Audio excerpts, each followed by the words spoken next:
Shalom saudaraku yang ada di YouTube dan juga yang ada di TikTok. Selamat datang di ibadah siang. Apakah Anda siap? Siapkan hati Anda, kita merendahkan hati kita di hadirat Tuhan. Sebentar lagi kita akan mendengarkan firman Tuhan. Dan perempuan yang keempat yang akan kita bahas sepanjang hari ini, ya, karena setiap hari akan ada lead, ya.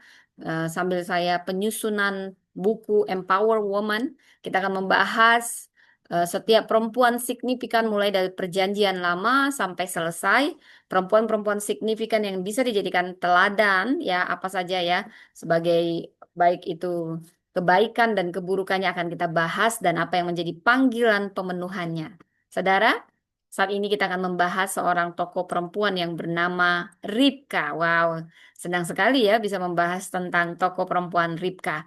Ribka, panggilan dengan responsif, menjawab panggilan dengan responsif. Saudara, mari kita berdoa um, sebelum kita mendengarkan firman Tuhan, pengajaran tentang Rifkah. Mari kita berdoa, Bapa Surgawi. Terima kasih untuk siang hari ini. Semua karena kebaikan-Mu. Kami ada sebagaimana kami ada saat ini. Tolong hamba-Mu ini yang akan menyampaikan kebenaran firman-Mu, mengupas tokoh perempuan yang signifikan bernama Rifkah.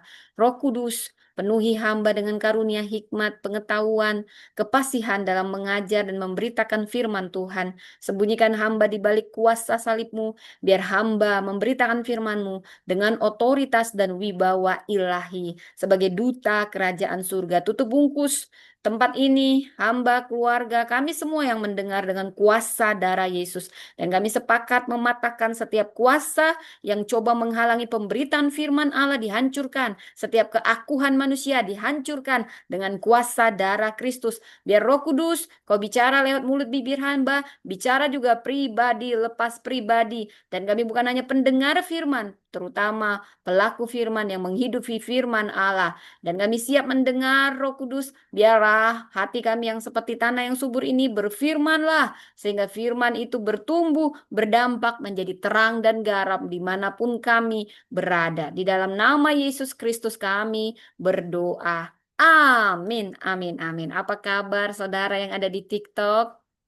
Bagi Anda yang punya permohonan doa, Anda boleh taruh di kolom chat, tapi lebih baik di DM supaya lebih spesial. Saya dan tim akan berdoa. Demikian juga saudara yang ada di Zoom, yang ada di YouTube. Selamat datang di Priscilla Das Channel. By the way, rekaman khotbah ini bisa Anda ulang di Priscilla Das Channel. Jangan lupa di subscribe, share, dan komen ya saudara ya. Oke, saudara yang baik, kita akan membahas tokoh perempuan yang signifikan bernama Ribkah. Saya memberi topiknya dengan menjawab panggilan dengan responsif. Kisah Ribkah ini bisa kita baca di Kejadian 24 sampai 27. Wow, jadi cukup banyak tentang Ribkah ya saudara di Alkitab ini. Baik, jadi saya bisa menyebut Ribka itu perempuan yang berjalan dalam kepercayaan dan kesiapan ilahi. Wow. Jadi saya mau ceritakan saudara bagaimana dia bertemu dengan para kiriman Abraham ya.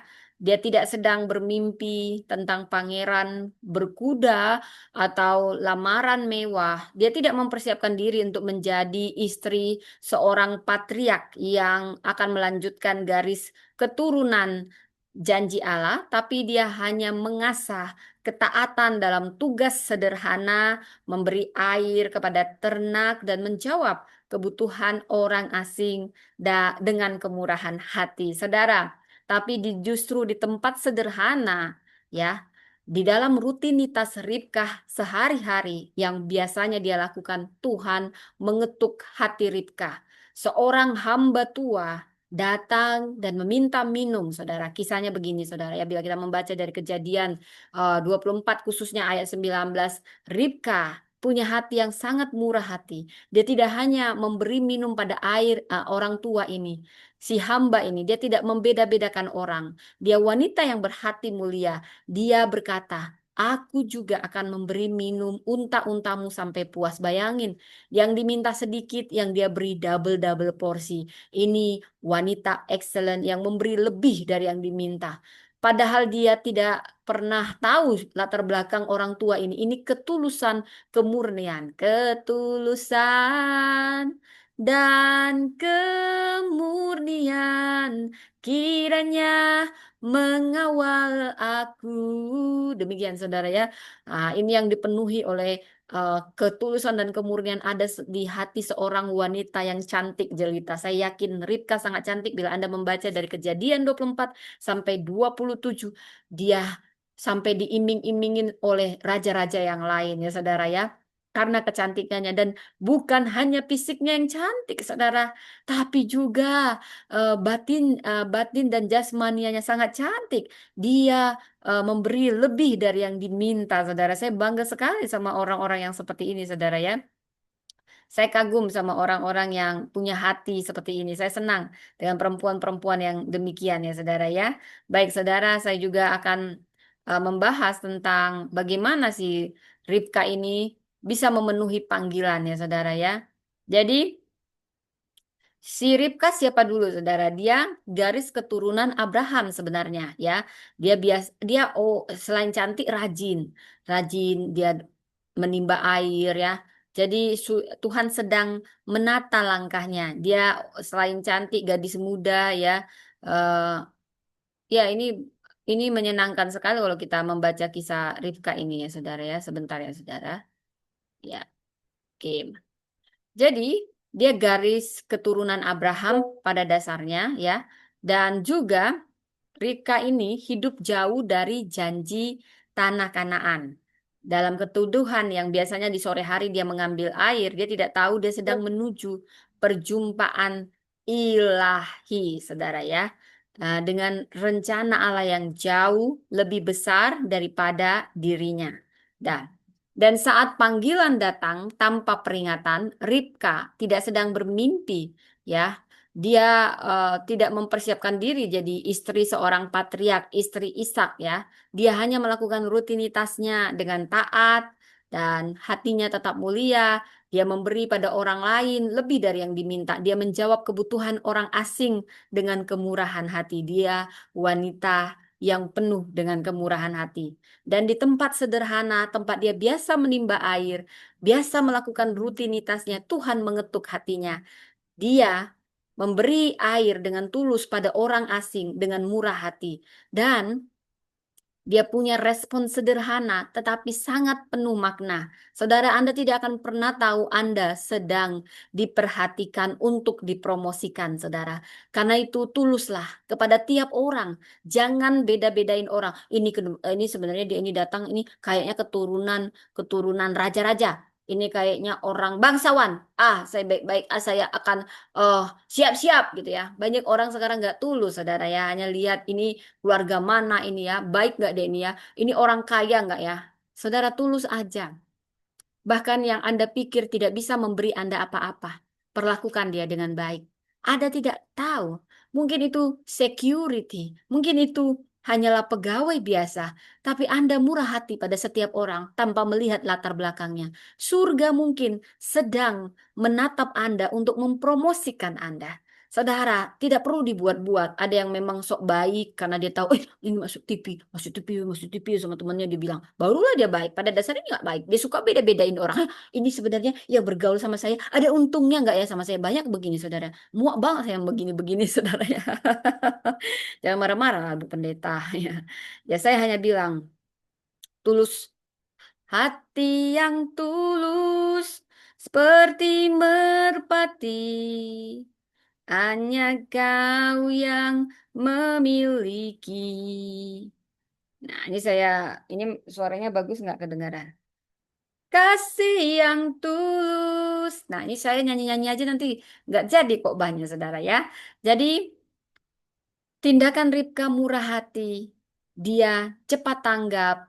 Dia punya kerelaan. Dan dia punya inisiatif dan ada kesiapan untuk lebih dari yang diminta. BTW saya lupa matiin ini, saudara. Maaf ya, saudara. Di suaranya nanti tidak begitu bagus dalam rekaman.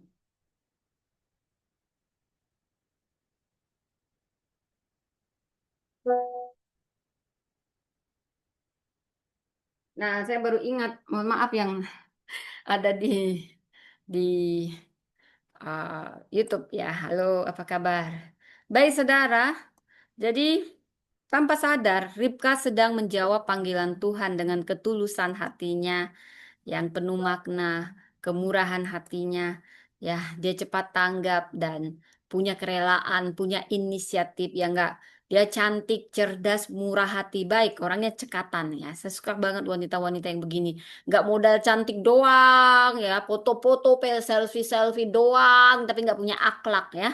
Ya, ada orang jatuh dibiarin, ada orang apa nggak tanggap. Dia pikir dengan dia cantik aja dia cukup ya untuk menjawab kebutuhan dunia ini. Enggak, wanita nggak cukup cantik aja saudara ya. Jangan cantik di tampang ini semua tua.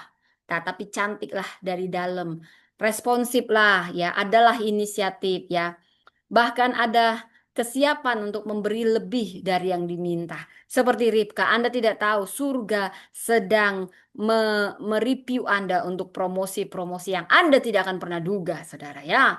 Nah, tindakan Ribka yang cekatan ini tanpa sadar dia menjawab panggilan Tuhan dan bukan hanya sebagai istri Ishak. Bayangkan Ishak ini anak orang kaya. Abraham itu sangat diberkati Tuhan, kaya raya. Jadi Ishak ini anak misalnya dibilang itu triliuner ya. Kalau sekarang yang terkaya itu Elon Musk. Pada saat itu Abraham itu seperti Elon Musk, bahkan lebih dari Elon Musk. Kekayaannya berlipat kali ganda ya saudara ya. Saya bukan sedang teologi kemakmuran, tapi itulah karena Abraham bapa beriman, jadi Tuhan memberi lebih, bahkan lebih dari yang Abraham harapkan, saudara ya. Nah, Anda juga bisa seperti itu, kita semua bisa. Bukan kita mengejar itu, saudara. Kita itu yang akan dikejar berkat, percayalah. Tapi bukan kita ngejar berkat. Berkat akan datang sendiri, ya. Kalau kita takut Tuhan, setia, adil, ya. Saudara, jadi dia akhirnya menjadi istri Ishak, istri anak orang kaya nomor satu di dunia saat itu, Abraham, orang kaya nomor satu, saya yakin sekali. Dan dia akan menjadi ibu dari seluruh bangsa. Ribka yang cantik, murah hati, cekatan, nggak pakai tampang doang narsis-narsis. Dia wanita yang rajin. Dia suka memberi minum tanpa disuruh. Dia nggak lihat-lihat orang, nggak beda-bedain orang. Dan surga mempromosikan Anda. Kita para perempuan, mari kita belajar dari Ribka yang dia cantik, wajahnya cantik, juga hatinya cantik, sikapnya cantik, murah hati lagi, rajin gak pemalas. Anda yang denger ini, yang cuma bermakeup-makeup aja, gak pernah rajin di dapur, gak pernah bantu-bantu, bertobatlah. Ini juga buat saya, saudara ya. Saya begini-begini, saya kerjain semua, saudara ya. Ya, oke, saudara. Jadi, hati yang siap menjawab rencana Allah. Ada sesuatu yang sangat indah dari perempuan yang responsif bernama Ribka ini, saudara. Kita tidak harus tahu semua detail untuk kita melangkah. Kita tidak harus menunggu kepastian sebelum kita berkata, ya, ya. Ribka ini menunjukkan hati yang responsif, hati yang peka terhadap arah Tuhan sebelum semuanya terlihat. Saudara, kita ketika keluarga bertanya apakah kita bersedia misalnya berangkat ke negeri asing dan menikah dengan seorang pria yang belum pernah kita temui, apa yang menjadi jawaban kita? Ya mungkin enggan, tapi Ribka ini dia tegas. Dia berkata, ya aku mau pergi. Nah ini sudah tahu dia ini pasti tuntunan Tuhan. Kejadian 24 ayat 58. Itulah respon seorang perempuan yang tidak dikuasai oleh rasa takut, tetapi dituntun oleh iman. Apakah Anda saat ini, perempuan terutama yang mendengar, adakah rasa takut yang menguasai Anda? Takut tidak dapat jodoh, takut begini-begini, sudah 40 tahun, belum menikah-menikah, begitu. Saya ingin katakan, tidak perlu takut, tapi biarlah Anda dituntun oleh iman. Kita belajar dari Ribka saat ini. Dia mengenali saat kairos Tuhan, momen ilahi dengan baik dan dengan peka dan tidak menyia-nyiakan. Karena dia sudah melakukan persiapan dengan kesehariannya, kesetiaan dalam senyap. Saya mengatakan kesetiaan dalam senyap. Siapa sih yang melihat orang yang rajin di dapur sendirian, dia belajar, dia menimba air ya. Padahal dia cantik, wanita cantik, tapi dia rajin. Dia sudah mempersiapkan dirinya. Wanita itu nggak cukup cuman cantik dibawa-bawa ke pesta. Lalu seperti boneka, lihat istriku cantik, makan itu cantik tanpa punya karakter yang cantik. Mari kita belajar dari Ribka, saudara ya. Ini saya kok semangat banget gitu ya, saudara. Ya, saya senang dengan Ribka ini. Dia rajin dan dia wanita yang setia dalam senyap, dalam rutinitasnya itu ketahuan, saudara. Nggak bisa bohong itu. Ya, orang yang berproses nggak akan bohong. Dia punya disiplin, ya, dan dia punya kemurahan hati. Sampai ketika orang minta minum, dia memberi minum, bahkan nawarin, maukah untamu juga diberi minum? Karena dia udah terbiasa memberi. Dia sudah biasa murah hati. Dia sudah biasa peduli sama tiap-tiap orang. Nggak lihat-lihat, saudara. Saya bangga sekali punya melihat perempuan. Nanti juga saya cari menantu ya. Karena kebetulan anak saya dua laki-laki. Dan saya percaya nanti anak saya yang dua laki-laki ini akan jadi pemimpin besar. Karena punya mama seperti saya. Dan punya suami seperti suami saya. Karena orang tua yang takut Tuhan percayalah anak-anaknya diberkati. Itu janji Tuhan. Dan saya kalau cari menantu pingin yang seperti Ribka ini. Nggak menang tampang doang di media sosial gitu ya saudara ya. Tapi dia punya akhlak yang baik, punya karakter yang baik, rajin ya. Dia punya kesetiaan dalam senyap. Promosi datang dari Tuhan. Jangan percaya ya itu media hanya alat, tapi sumber promosi yang terbesar adalah dari Tuhan. Kalau Tuhan buka pintu, nggak ada yang bisa tutup saudara ya. Walaupun ada yang iri-iri, ini jangan dikasih, ini dikasih semua diberi kesempatan. Kecuali ini yang merasa aduh, kita akan terancam dengan posisi wanita ini. Jangan beri kesempatan. Saudara, walaupun Anda diperlakukan demikian, kalau Tuhan sudah mau mempromosikan Anda, tidak ada yang bisa menutupnya. Saudara, mari kita eh, dituntun dengan iman seperti si Ribka ini. Ya, tahukah Anda di balik tenda Sarah, transisi menjadi penggenap janji. Tahukah saudara, Ribka dibawa oleh utusan Abraham dan tiba di Kanaan.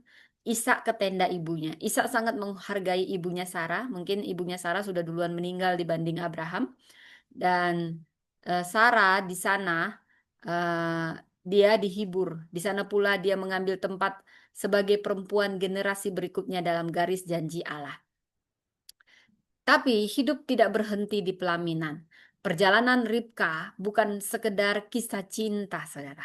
Dia menjadi ibu dari dua anak kembar. Jadi saya mau ceritakan dulu secara umum gambaran Ribka. Nanti kita masuk lebih dalam lagi. Lebih dalam lagi. Nanti kalau nyanyi nggak siap-siap nih ya. Jadi si Ribka ini punya anak kembar dari Ishak. Namanya Esau dan Yakub. Inilah peran besar dalam membentuk takdir mereka, bahkan dalam kompleksitas kisah itu. Kita harus memilih untuk menyokong Yakub sebagai pewaris janji. Kita melihat bahwa dia tidak pasif, dia berani bertindak. Jadi dia mirip seperti ibunya Ribka yang sangat responsif. Dia bertindak untuk sesuatu yang lebih besar daripada kenyamanannya. Mungkin memang setiap kita tidak selalu setuju dengan cara Yakub yang didukung oleh Ribka. Jadi ada anak kembar di mana si Ribka lebih sayang sama Yakub, sedangkan Ishak lebih sayang sama anak sulungnya Esau. Dan Ribka mengajari Yakub untuk berbohong, saudara ya. Di sini ada kesalahan, nanti kita bahas.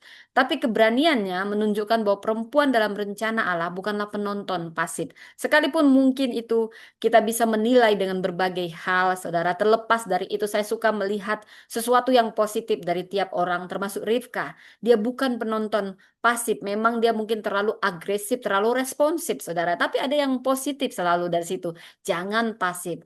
Dan Ribka dan juga Yakub, mereka bukan aktor yang pasif, tapi aktor yang sangat aktif dan ikut serta dalam penggenapan rencana Tuhan. Saudara, apa pesan dari kisah Ribka untuk kita perempuan masa kini? Siapkah engkau berkata, aku mau pergi ketika Tuhan mempromosikan engkau ke tempat hal yang kau tidak tahu mau kemana melangkah? Kisah Ribka akan menjadi kisah yang menginspirasi kita tentang kesediaan melangkah walaupun petanya tidak lengkap, tidak terlihat secara jelas apa yang kita akan langkah ke depan.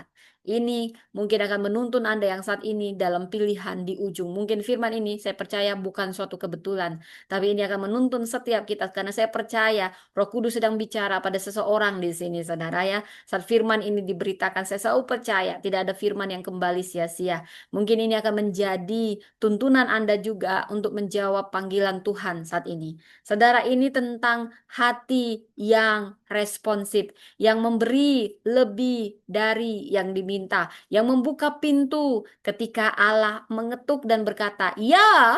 Meski kita belum melihat seluruh gambarannya dalam dunia yang menuntut kita, saudara, dunia ini banyak menuntut setiap orang em, untuk kita punya rencana, tapi sering sekali Tuhan mencari hati yang bersedia, hati yang berkata, "Tuhan, aku tidak tahu seluruhnya. Yang aku tahu Engkau pegang tanganku. Yang aku tahu Engkau yang akan menuntun aku. Aku tidak tahu ke depan segala sesuatu dengan jelas, tapi aku tahu Engkau yang memanggil adalah setia, karena itu aku mau pergi." Saudara, ini pernyataan iman yang besar. Saya juga punya banyak hal yang saya tidak mengerti, saudara. Hanya belajar taat dan percaya kalau Tuhan yang suruh. Walaupun saya nggak tahu gambarannya Tuhan. Saya kenapa disuruh sekolah? Tuhan, kenapa saya bergabung dengan gereja ini? Saya tidak lihat apa untungnya buat saya, nggak ada, saudara. Yang kalau bisa, apa yang bisa saya beri untukmu Tuhan? Karena Tuhan begitu baik. Sering ku tak mengerti jalan-jalanmu Tuhan, bagai di belantara yang kelam. Tampak seribu tanya, namun tetap percaya janjimu Tuhan sungguh sempurna. Ajarku memahami semua yang kau ingini, agar hidupku puaskan hatimu. Saat ini saya yakin mungkin Anda ada di titik pilihan yang membuat Anda bingung. Saudara tidak perlu bingung. Semua hamba Tuhan yang menerima panggilan, dia tidak tahu semua garis besarnya apa ke depan. Abraham tidak tahu, dia disuruh keluar dari Ur Kasdim dan dia melangkah. Ada banyak hal yang dia tidak mengerti. Tetapi satu hal yang perlu kita tahu, Tuhan yang memanggil kita adalah setia. Saya mau katakan Anda yang sedang dalam ujung pilihan, biarkan kau memilih untuk menyenangkan Tuhan. Bukan harus tahu semua gambaran dan apa untungnya buatmu. Ketika kau memilih Tuhan dan kau bahkan mengorbankan apa yang menjadi kesenanganmu, Tuhan akan membalasnya berlipat kali ganda. Saudara, mungkin itu panggilan yang hadir dalam bentuk yang sederhana, melayani keluarga, menolong sesama, membuka rumah bagi orang asing. Mungkin panggilan itu adalah membesarkan anak-anak dalam kasih atau mengambil keputusan besar dalam iman. Saya mau katakan Ribka saat ini mengajarkan kita bahwa kerelaan kita untuk menjawab panggilan Tuhan itulah kunci untuk berjalan dalam takdir ilahi. Saudara, Tuhan memang tidak selalu memanggil perempuan yang sudah siap. Dia nggak selalu sudah, oh saya tunggu dulu kamu siap, udah siap belum, udah siap belum. Kadang kita bahkan merasa kita nggak siap, saudara. Dan Tuhan tidak cari yang sempurna. Tapi kita punya persiapan untuk meresponnya. Ketika kita sudah menggunakan tiap waktu kronos kita dengan baik, Kairos Tuhan akan tiba. Dia memanggil mereka yang bersedia karena respon yang tulus membuka jalan bagi penggenapan yang besar. Siapakah yang mau kuutus? Ini aku. Utuslah aku, bukan karena aku siap Tuhan, bukan karena aku sudah perfect Tuhan, bukan karena aku sudah sempurna, tapi karena aku tahu Kau yang memanggilku adalah setia. Saudara, itu butuh proses bisa berkata seperti itu. Katakan, Tuhan bentuk aku seperti Ribka, yang peka, yang cepat tanggap, yang peduli, yang rela melangkah dalam iman. Walau aku tidak bisa mengerti semuanya, aku tidak bisa melihat semuanya, tapi ajari aku Roh Kudus untuk menjawab panggilanmu dengan kesiapan dan keberanian. Dalam nama Yesus. Amin. Saya terjadi, saya berdoa saat ini buat Anda yang sedang bingung. Jawablah panggilan Tuhan. Sekarang kita masuk tentang Rifka, kita bahas lebih dalam. Wah, ini masih bisa 1 jam sampai 10 jam, saudara ya. Siapkan, siapkan, nggak apa-apa, saudara. Anda bisa menonton rekamannya nanti dari eh, menonton rekamannya nanti di YouTube saya ya saudara ya. Jadi kita akan menggali lebih dalam tentang tokoh perempuan yang signifikan yang keempat, Ribka, yang menjawab panggilan dengan responsif ya. Dia adalah istri Ishak, dia ibu dari Yakub dan Esau, kembar ya. Dan dia adalah simbol kesediaan ilahi. Ini simbol bagi wanita-wanita cantik yang cantik luar dalam, rajin, disiplin, dan setia. Dia akhirnya bisa menjawab panggilan dengan siap sedia. Saudara, kita bisa membaca kisahnya dari Kejadian 24 sampai 27. Mungkin saya akan baca nanti Kejadian 24 ya, tapi saya mau bahas dulu konteks keluarga dari Abraham. Jadi Abraham sudah tua saat dia mencari menantu bagi Ishak. Dia mengutus hambanya untuk mencari istri. Jadi saat itu Sarah sudah lebih dulu meninggal ya daripada Abraham. Yang gak enak sebenarnya kalau yang meninggal duluan perempuan, saudara ya. Saya juga nggak ngerti kenapa yang duluan meninggal perempuan ya, Sarah duluan ya. Nah, Abraham mencari bagi Ishak dari keluarga besarnya, ya. Jadi dia mau mencari eh, yang yang satu inilah sama-sama sebangsanya gitu ya, saudara ya. Kejadian 24 ayat 1 sampai 4. Mungkin kita baca dulu, saudara ya. Atau nanti ya waktu kita membahas ayat per ayat ya. Jadi bukan dari perempuan Kanaan. Jadi dia mencari yang khusus buat Ishak harus perempuan Israel ya. Ini menunjukkan pentingnya kemurnian iman dan garis keturunan janji Allah ya. Jadi tapi walaupun demikian saudara banyak kok perempuan asing yang Tuhan sediakan, yang Tuhan beri ruang. Itulah menunjukkan bahwa Yesus adalah Tuhan segala bangsa. Yesus cinta segala bangsa di dunia ya saudara. Jadi istri bagi Ishak adalah Ribka. Ini bukan hanya soal lihat kalau kita cari jodoh namanya bibit bebet bobot ya saudara ya. Tapi itu Abraham sedang menegakkan budaya itu karena ini anak perjanjian yaitu Ishak.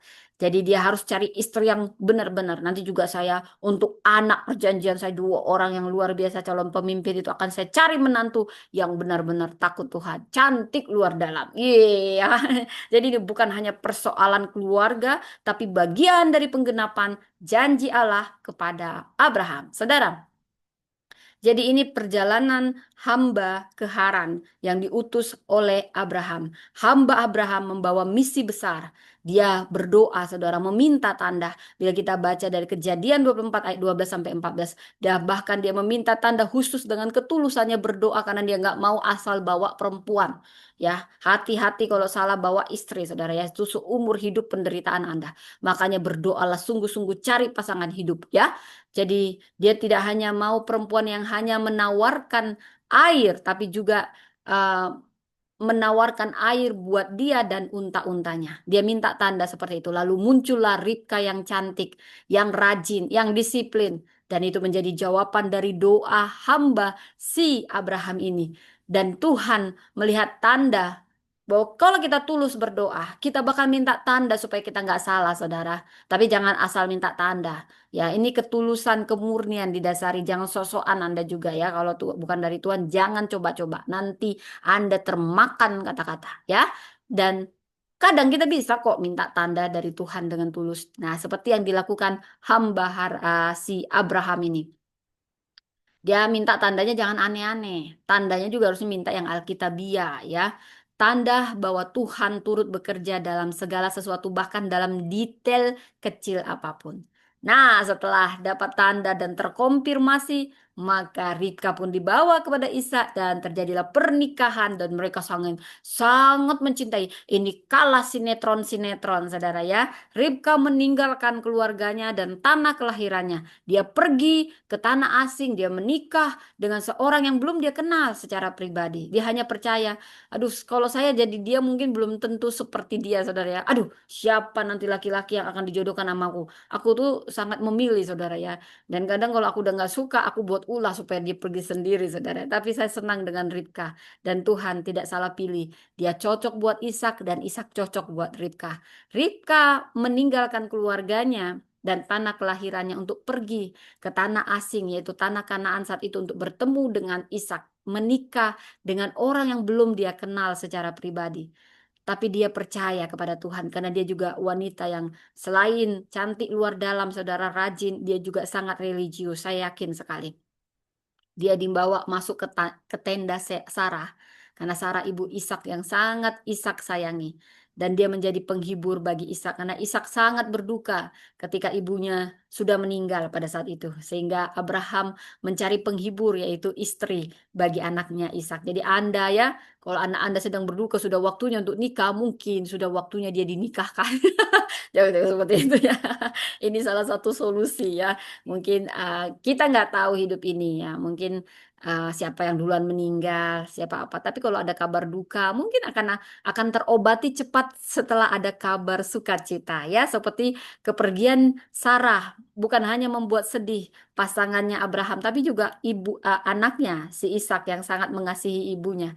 Nah, Tuhan memberi penghiburan dengan memberi Ribka pengganti bagi Ishak ibunya Sarah dan juga menghibur Abraham karena Ishak akhirnya punya eh, punya pasangan ya, pasangan yang sepadan ya saudara. Nah, waktu dia dibawa ke tenda Sarah, dia menjadi penghiburan bagi keluarga ini. Dan secara simbolik dia mengambil peran sebagai ibu bangsa-bangsa berikutnya. Karena Ribka dan juga Sarah ini punya simbol yang sama, ibu bangsa-bangsa. Baik itu Sarah, dia disebut ibu bangsa-bangsa, Ribka juga dia dapat gelar ini. Wow, enak sekali kalau kita masuk ya ke bangsawan, kita pun dapat gelar bangsawan. Seperti itu saudara ya. Oke, itu kita bisa baca di Kejadian 24 sampai ayat 67 khususnya ya.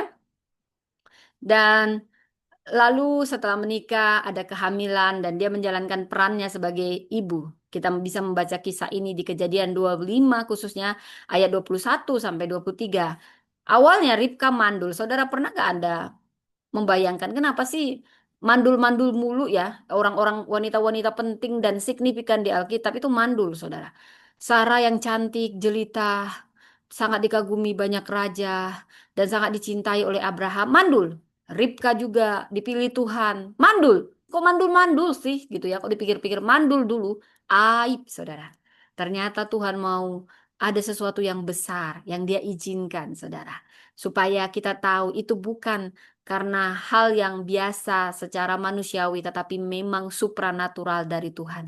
Ribka diizinkan Tuhan mandul, tapi Ishak berdoa supaya Ishak bergantung penuh pada Tuhan. Demikian juga Ribka, dan Tuhan menjawab. Bahkan Tuhan memberi dua bangsa, Esau dan Yakub. Ribka hamil kembar ada dalam rahimnya.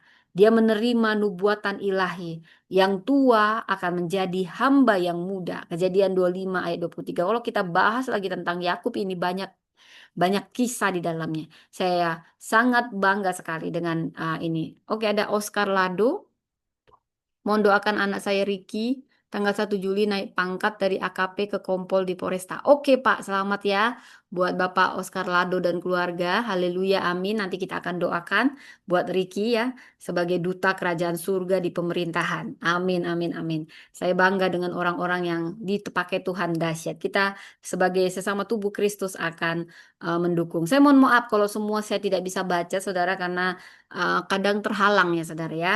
Tapi yang begini-begini saya akan kasih doa nanti untuk Bapak Oscar Lado. Baik, saudara. Sekarang saatnya kita membahas ayat per ayat. Jadi, seperti yang saya ceritakan, Ribka punya peran strategis dalam warisan.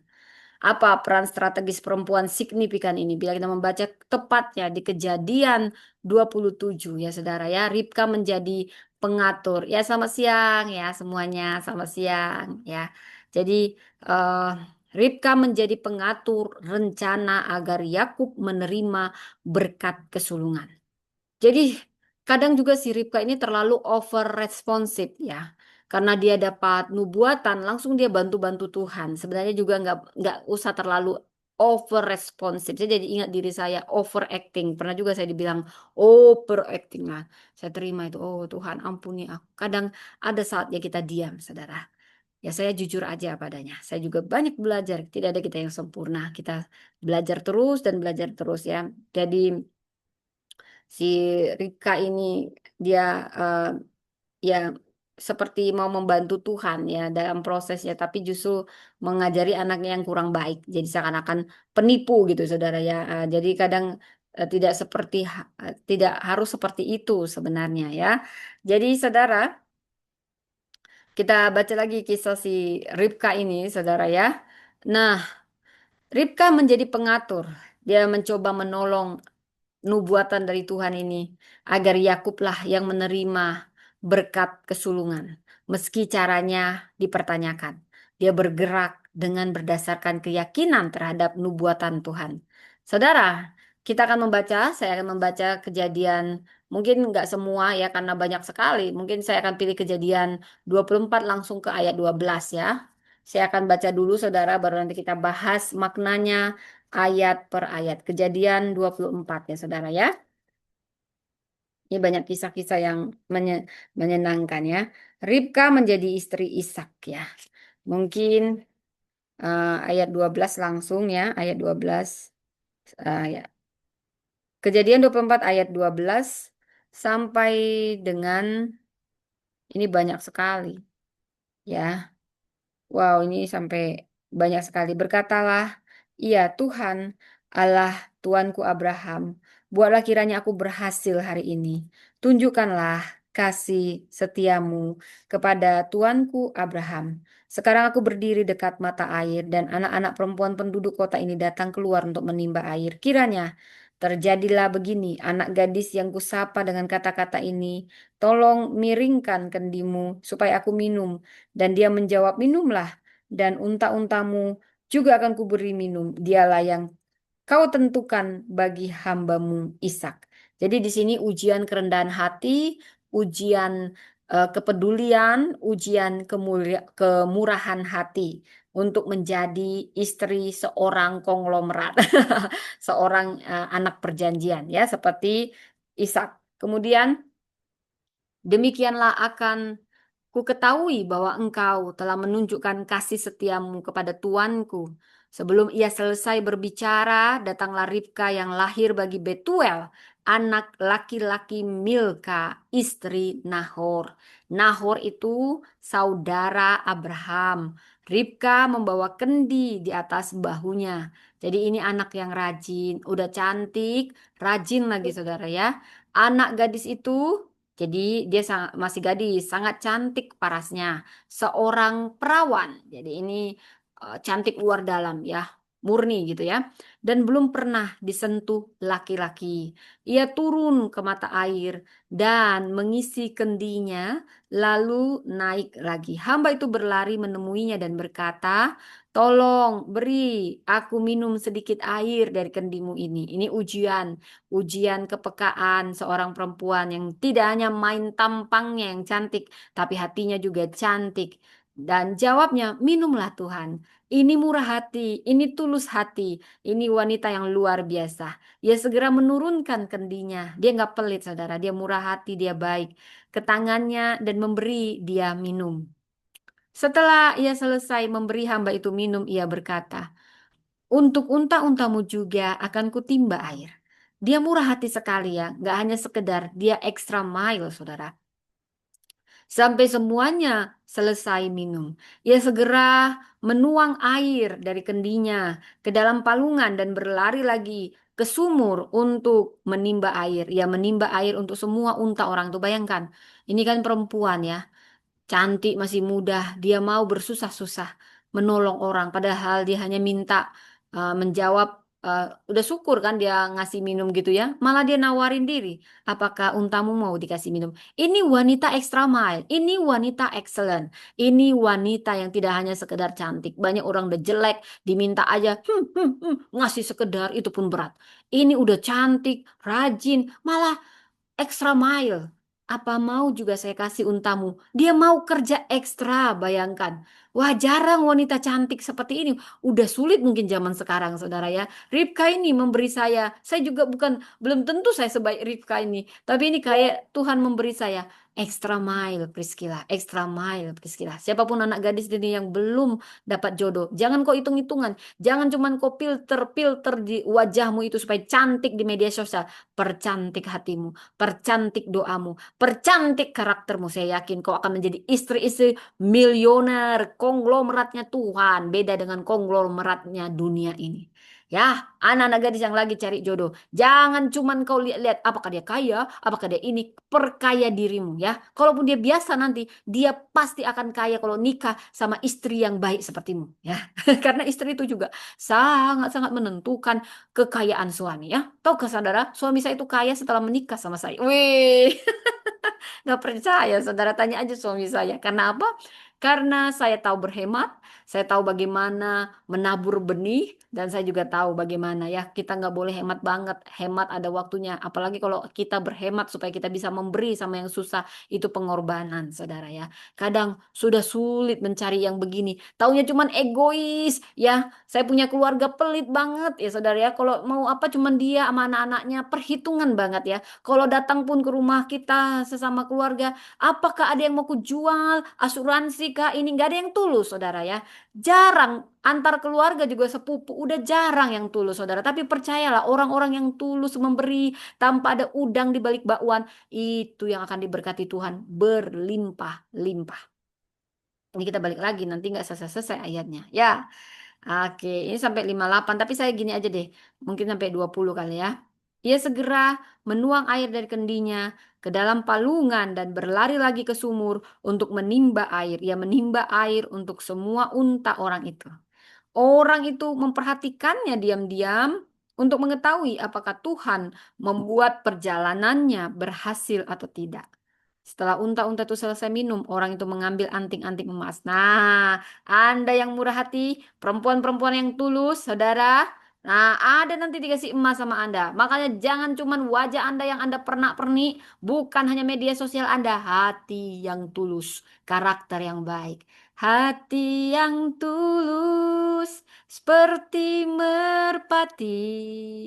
Hanya kau yang memiliki kasih yang tulus sesejuk pagi.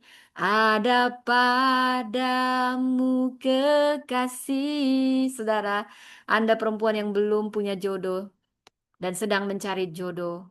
Perdalam karakter Anda, kecantikan luar dalam, kemurnian hati, ketulusan, saudara. Tapi saya nggak bilang ketulusan yang on. Kalau Anda berdoa, Roh Kudus akan menuntun. Bahkan Anda tidak akan menduga apa yang Anda dapat. Sama seperti Ribka, dia begitu tulus.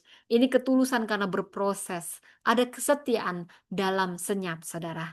Dia berproses, sudah biasa dia memperhatikan orang. Nggak lihat-lihat, ih, aku masuk TV nggak yang memperhatikan ini? Banyak sekarang begitu. Oh, ayo videokan, masuk real Instagram ya. Banyak begini nggak tulus sekarang. Tapi Anda yang tulus selalu ada hadiah bagi Anda. Ya saya tertegun ketika membaca kisah Ribka, saudara. Dia memperhatikan dengan tulus. Orang itu memperhatikannya diam-diam untuk mengetahui apakah Tuhan akan membuat perjalanannya berhasil.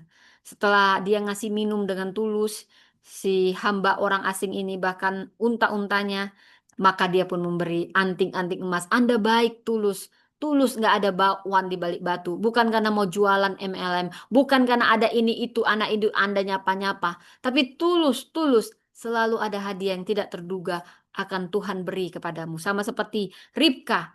Dia sudah terbiasa memang nolong orang. Dia nggak ada niat-niat gini. Dia nggak tahu pun itu ini orang kaya atau enggak. Mungkin yang dia tolong pun dia sudah biasa menolong orang yang nggak mampu membalas pertolongannya. Tapi ternyata dia dapat emas, saudara. Emasnya berat lagi. Kita baca di Kejadian 24 ayat 22. Lalu orang itu mengambil anting-anting emas seberat setengah sikal dan sepasang gelang tangan. Wow, hanya karena kasih minum, saudara ya. Seberat 10 sikal emas. Serta berkata, anak siapakah engkau? Wah, saya juga kalau cari menantu begini, saudara. Tulus ya, disiplin ya, cantik luar dalam ya, saudara ya. Tolong katakan kepadaku, adakah tempat bermalam bagi kami di rumah ayahmu? Ia menjawab katanya. Ayahku Betuel, anak Milka yang melahirkan dia bagi Nahor. Kata gadis itu lagi, baik, jerami maupun pakaian ternak ada banyak pada kami, tempat bermalam pun ada. Wah, dia murah hati banget, saudara ya. Lalu orang itu berlutut dan sujud menyembah Tuhan serta berkata, terpujilah Tuhan, Allah Tuanku Abraham, yang tidak melepaskan kasih dan kesetiaan. Kalau Abraham juga orang baik, saudara. Orang baik pasti menemukan yang baik, yang kau tabur yang baik. Kau akan menuainya, mungkin bukan di tempat kau menabur, saudara. Kebaikanmu selalu akan pulang padamu, walau kadang orang hanya memanfaatkanmu. Dari kisah ini kita melihat bagaimana Tuhan sangat menyertai hamba dari Abraham ini. Dan dia mengandalkan Tuhan. Saya kau mengandalkan Tuhan, Tuhan turut bekerja dalam segala sesuatu. Yang baik pasti Tuhan pertemukan dengan yang baik, saudara. Kalau kita melibatkan Tuhan. Inilah kisah bagaimana hamba Abraham mencari jodoh bagi Ishak dan dia mempertemukan pada Ribka. Dia tidak mempertemukan sama wanita yang cuman glamor-glamor nggak jelas, saudara. Tapi yang cantik luar dalam, karakternya cantik luar dalam. Saya berdoa, Anda yang sedang berdoa jodoh buat anak Anda. Percaya ketika Anda melibatkan Tuhan, Anda menabur, ada saatnya Anda akan menuai. Tuhan mengingat semua taburanmu. Dan mungkin bukan kau yang menuainya, tapi anak cucumu, saudara. Anak cucu orang benar tidak akan dibiarkan Tuhan terlunta-lunta. Kau menabur yang baik pada setiap orang. Mungkin kau begitu tulus dan orang yang kau tabur ini orang si gale-gale nggak bisa membalasmu. Percayalah, ada Tuhan yang mencatat kebaikanmu itu. Itu akan balik samamu, balik samamu. Walaupun orang banyak cuman manfaatin, dia baik manfaatin. Yang suka manfaatin itu sudah dapat nanti balasannya, saudara. Kalaupun Anda dimanfaati, kebaikan Anda dimanfaati, ada saatnya Anda akan menuai kebaikan Anda itu dari Tuhan dan dari Tuhan tidak pernah bisa dibalas, tidak terpikirkan, tidak dapat kita bayangkan. Tuluslah saudara, tetaplah tabur kebaikanmu, anak cucumu yang akan menuai. Walau kau menabur dengan air mata, kau memberi dengan air mata, kadang kau hanya dimanfaatin. Saya tahu rasanya cuma dimanfaatin, saudara. Tapi firman ini menguatkan saya. Saya juga orang yang sering sekali dimanfaatin. Sebel rasanya. Sampai ini membuat kita kalau kita nggak kuat dalam Tuhan. Sampai bisa kepahitan, saudara. Tapi yang saya tahu.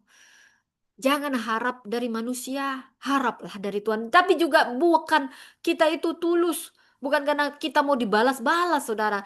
Kalaupun kita nggak pernah minta, Tuhan selalu ingat. Kalau ada taburan, pasti ada tuaian.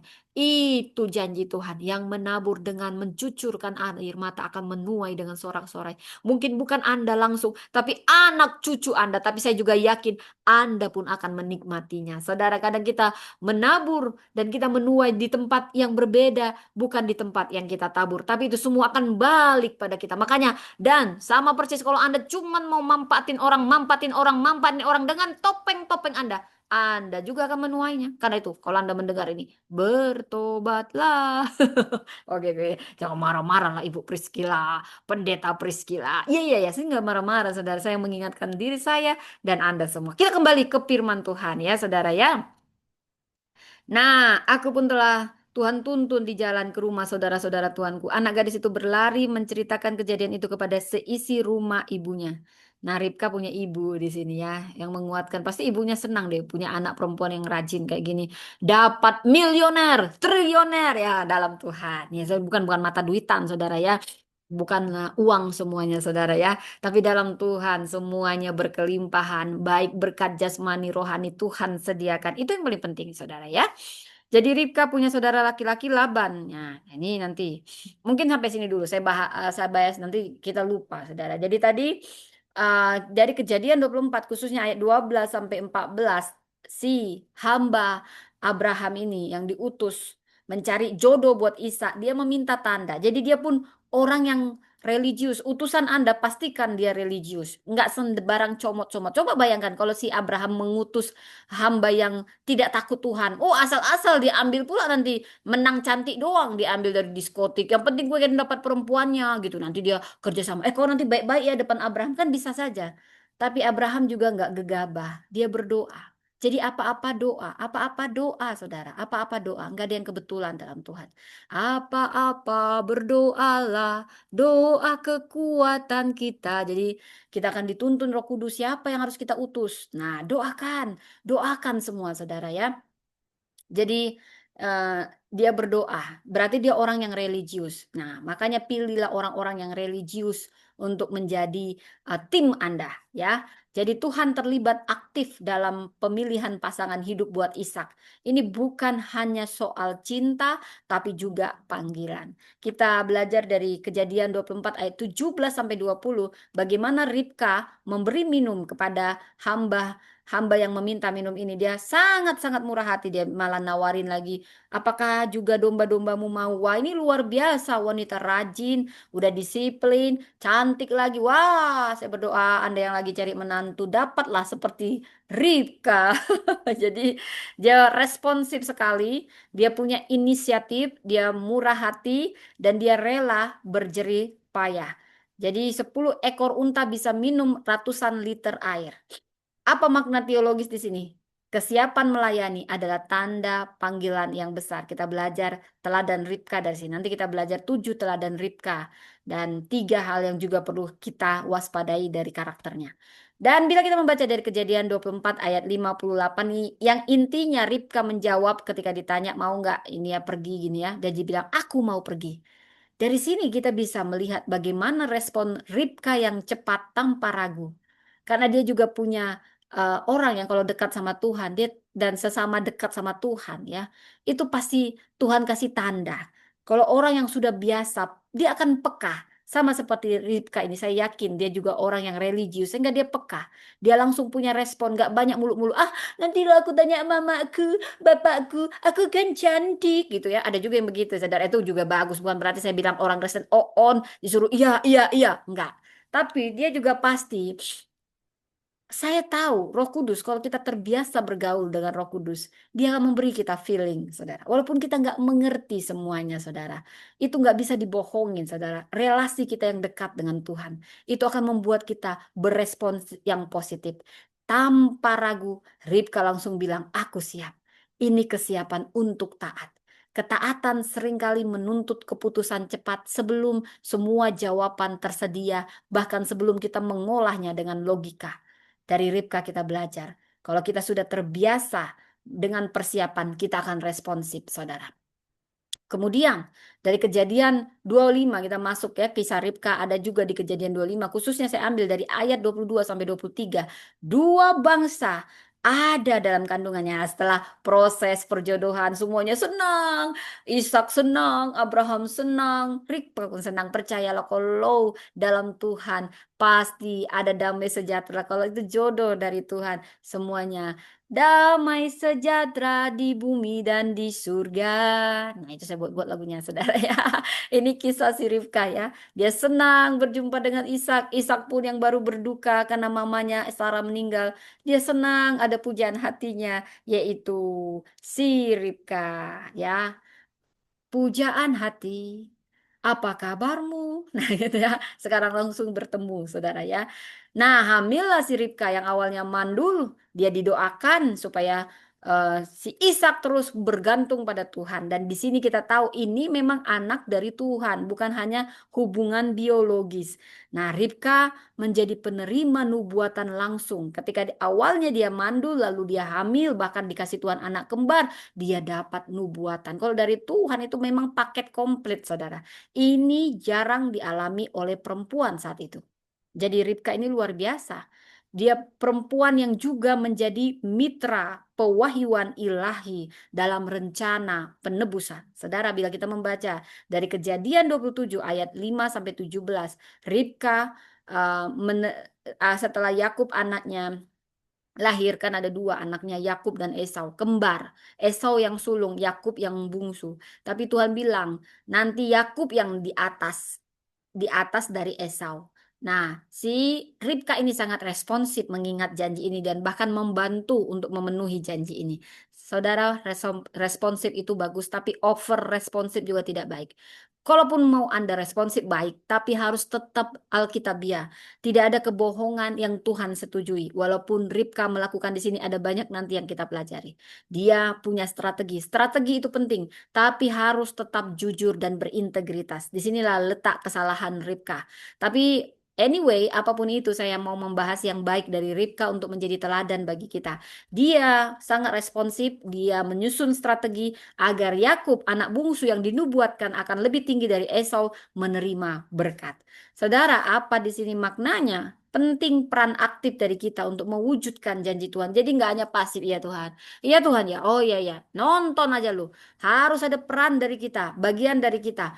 Ini walaupun kadang kontroversial, tapi yang mau saya majukan adalah bagaimana sisi peran aktif dari seorang Rifka yang responsif ini akan segala sesuatu. Jadi Allah bisa memakai bahkan tindakan kita manusia sekalipun rumit, complicated, tapi kehendak Tuhan tidak pernah gagal. Pasti tergenapi. Nah, dari tokoh Ribka ada inti makna yang mau saya bagikan. Bagaimana karakternya itu sangat responsif, aktif, dia penuh inisiatif, dia wanita yang percaya diri tapi juga rela berkorban, dan dia sangat peka secara rohani. Wow, saya mengagumi sosok yang demikian.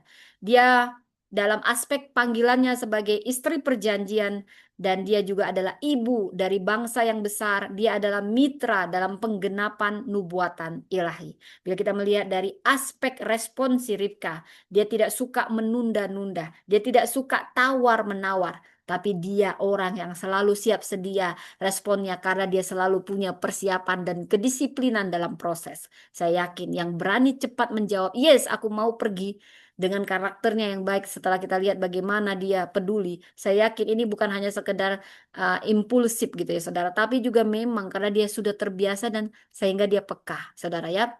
Dari tindakan Ribka kita tahu, dari menimba air hingga menyusun strategi rohani, kita lihat dan kita teladani Ribka seorang yang responsif, tidak pasif. Mari kita responsif, tidak pasif. Ada banyak makna teologis dan aplikasi yang bisa kita teladani dari Ribka. Tuhan memanggil perempuan dalam kesederhanaan. Tuhan tidak pilih, hei aku mau putri Indonesia, aku mau Miss Universe yang begitu seksi itu menang jadi menantu. Nggak kayak gitu saudara. Ya cantik luar dalam betul saudara. Tapi panggilan ilahi tidak selalu datang dalam suasana sakral. Anda dipromosikan, Anda tidak akan pernah tahu. Bukan karena Anda pakai kebaya, oh, hari ini pemilihan Miss Universe. Mungkinkah panggilan Tuhan juga akan dinyatakan pada saat saya jadi menang Miss Universe. Itu banyak topengnya itu semua. Ya, tapi justru yang murni itu, ya, adalah dalam keseharian kita, dalam kesenyapan, ketaatan, kesetiaan kita dalam senyap. Saat semua orang tidak melihat, di sini integritas seseorang, dan disinilah panggilan ilahi itu akan mempromosikan Anda. Kadang kita muncul dipromosikan bukan saat kita naik panggung, lalu kita memperbolehkan semua talenta kita. Bahkan di saat-saat sederhana, saat kita ada di dapur, di sumur, di tengah rutinitas rumah tangga, sebagai seorang anak perempuan, Anda tidak akan pernah tahu promosi ilahi datang menyorot Anda dalam kesederhanaan, dalam rutinitas keseharian Anda. Karena itu jangan pilih-pilih. Apa adanya. Tanpa ada pun yang melihat, tetap rajin, tetap tulus. Pekalah dari tanda-tanda kecil dari Tuhan. Di tempat kerja, di rumah, dalam pelayanan, dalam relasi. Anda tidak akan pernah tahu promosi itu datang dari situ. Ketika melihat dalam kesenyapan bagaimana kedisiplinan Anda, kemurahan hati Anda, kepedulian Anda. Ini semua murni, saudara. Bukan saat Anda jadi menang Miss Universe. Itu banyak bohongnya. Bukan berarti saya anti Miss Universe. Tapi yang paling murni itu terlihat dalam kesehariannya. Di mana setiap orang tidak melihat dia, tapi dia tetap peduli sama orang-orang kecil yang nggak bisa nolong dia. Disitulah kemurnian seorang karakter perempuan yang cocok menjadi seorang ratu, saudara. Kemudian, responsif adalah kualitas rohani. Saya ulang, responsif adalah kualitas rohani. Jangan Anda pasif ya, menang cantik aja nggak bisa. Anda harus punya responsif ya, seperti Ribka. Respon cepat bukan tanda impulsif. Tapi karena Anda sudah terbiasa melatih Anda, melatih diri Anda, ada kesediaan, ada ketaatan sebelum sekalipun semuanya jelas, saudara. Itu pasti proses. Itu nggak pernah bohong prosesnya, saudara ya. Jadi saat Tuhan bicara melalui firman, melalui kesempatan atau dorongan roh, kita belajar berpeka. Yes, Kalau Anda peka, Anda sudah biasa diam, lebih dalam lagi, Anda menyembah tiap pagi, roh Anda akan semakin peka, akan semakin peka terhadap panggilan ilahi, momen ilahi. Lebih dalam lagi, ku rindu kau Tuhan, lebih dari segala yang ada. Itu nggak bisa bohong relasi kita dengan Tuhan. Kita pasti tajam untuk mengatakan walaupun kita nggak ngerti, tapi iman kita ini semakin kuat ketika kita dekat dengan Tuhan. Jadilah peka terhadap tanda-tanda dari Tuhan. Itu mungkin promosi yang akan membawa terobosan besar dalam kehidupanmu. Jadi responsif itu adalah kualitas rohani. Jangan pasif-pasif aja loh. Hah? Hah? Ayo kita begini. Hah? Hah? Asik kok bersolek-solek, solek-solek, solek-solek. Nonton kok drakor-drakor. Kau lihat-lihat Instagram model-model baju ya. Hah? Hah? Ya bagus dari luar, dari dalam. Tapi bukan hanya dari luar ya. Anda peka dari dalam. Kecantikan dari dalam keluar itu nggak bisa bohong. Kalau dari luar ini bisa nanti kena, saya juga bermakeup, saudara bukan anti saya makeup, tapi itu akan luntur. Cuman kalau dari dalam, dia akan disambut juga dari luar, cantiknya luar biasa. Kayak saya ini saudara ya kan, nampak kan? Jangan begitu ya. Nanti ada yang marah gitu, saudara enggak lah. Apapun anyway, saya bangga jadi anak Tuhan. Pasti beda cantiknya, saudara ya. Cantik si Marilyn Monroe kalah sama cantik kita anak-anak Tuhan, saudara. Karena ada kecantikan dari dalam yang kita bangun setiap hari. Marilyn Monroe langsung bunuh diri pada dia cantik apa, kurang tenar apa, saudara. Karena dari dalamnya hampa. Tapi anak-anak Tuhan cantik luarnya, lebih cantik lagi dari dalamnya. Mau usia berapapun kecantikannya tidak akan pudar. Semakin tahun semakin cantik. Amin, amin, amin. Terjadilah pada setiap kita semuanya. Amin, amin ya saudara ya. Yang ketiga, perempuan dipakai untuk menggenapi rencana besar. Ribka dengan segala kelemahan dan taktiknya dia tetap dipakai Tuhan untuk menempatkan Yakub dalam garis keturunan Mesias. Jadi jangan remehkan pengaruh, keputusan, dan tindakan seorang perempuan. Jangan remehkan perempuan. Jangan remehkan emak-emak yang berdaster. Itu juga mirip karena dia perempuan, saudara. Karena Tuhan bisa mengubah sejarah bangsa melalui langkah kecil perempuan. Wow, memang betul lah itu ya. Hitler itu juga dipengaruhi oleh istrinya, ya. Kalau istrinya takut Tuhan, mungkin si Hitler tidak sekejam itu. Tapi karena yang dia pilih bukan wanita yang baik gitu ya. Sehingga wanitanya tidak responsif. Makanya seperti itulah si Hitler penuh kepahitan. Karena itu, kita itu juga bisa mengubah sejarah. Walaupun bukan kita pemeran penting, paling tidak kita sebagai istri, kita bisa mengarahkan suami kita yang mungkin nanti jadi pemimpin. Kita arahkan dia berjalan dalam koridornya Tuhan. Maka selamatlah bangsa kita. Maka jadi pemimpin yang bijaksana dia. Jadi perempuan itu peran pentingnya. Jangan cuman besolek belanja-belanja kau ya. Hemat uang. Karena perempuan juga menteri keuangan. Hemat-hemat kau. Bukan berarti saya bilang pelit. Beda hemat sama pelit. Saya saudara ya. Jangan pula kau pelit. Kadang-kadang begitu mama-mama. Asyik pelit banget dia. Saya maksud bukan gitu. Kadang malah kita berhemat supaya kita bisa membantu keluarga kita yang susah. Wah ini perempuan yang luar biasa. Ya, saya nggak beli perhiasan, saya beli yang murah-murah supaya saya bisa tetap bergaya kan tetap cantik ya saudara. Jangan percaya ini emas, ini hanya imitasi. Yang penting saya tetap cantik, nggak harus emas kan yang buat cantik. Saya bisa bantu keluarga saya juga terlihat cantik. Apalagi kalau hatinya mulia, kecantikan dari dua dalam akan Tuhan keluarkan sehingga tetap lebih cantik, elegan. Walaupun Anda tidak memakai barang yang mahal, tapi semuanya akan jadi mahal di tubuh Anda. Seperti saya ini, pasti semuanya terlihat mahal kan? Maaf, maaf kalau terlalu narsis, saudara ya. Saya terlalu antusias untuk ini karena saya percaya itu ya, saudara ya. Jadi Anda perempuan yang belum dapat jodoh, mulailah percantik bagian dalam dan juga luar seimbang, saudara ya. Kita akan merangkum pesan utama dari Ribka. Ketaatan yang responsif akan membuka jalan takdir yang luar biasa. Ribka tidak menunda ketaatannya. Jangan kau tunda-tunda kalau sudah lama dapat pesan itu. Sudah terkonfirmasi asik kau tunda karena kau nonton-nonton aja kerja kau. Kau lihat-lihat Instagram, kau lihat ini ya. Sampai kau tunda-tunda padahal udah dibilang. Ayo, ayo kata api. Jawablah panggilan itu. Iya kepada panggilan sebelum apapun kau mengerti. Walaupun kau nggak mengerti semuanya. Tapi kalau kau berdoa. Ada saatnya kau harus menjawab. Saya banyak hal yang saya nggak mengerti, saudara. Saya disuruh Tuhan sekolah, sembari saya punya anak kecil, saudara. Saya juga disuruh Tuhan pergi ke sana sini. Banyak hal yang saya tidak mengerti. Tapi kalau Tuhan yang menyuruh, yes Tuhan. Walau saya tidak tahu ke depan itu secara spesifik bagaimana, tapi yang saya tahu Tuhan yang memanggil saya adalah Tuhan yang setia. Seringku tak mengerti jalan-jalanmu Tuhan, bagai di belantara yang kelam. Tampak seribu tanya, namun tetap percaya. Jejakmu Tuhan sungguh sempurna.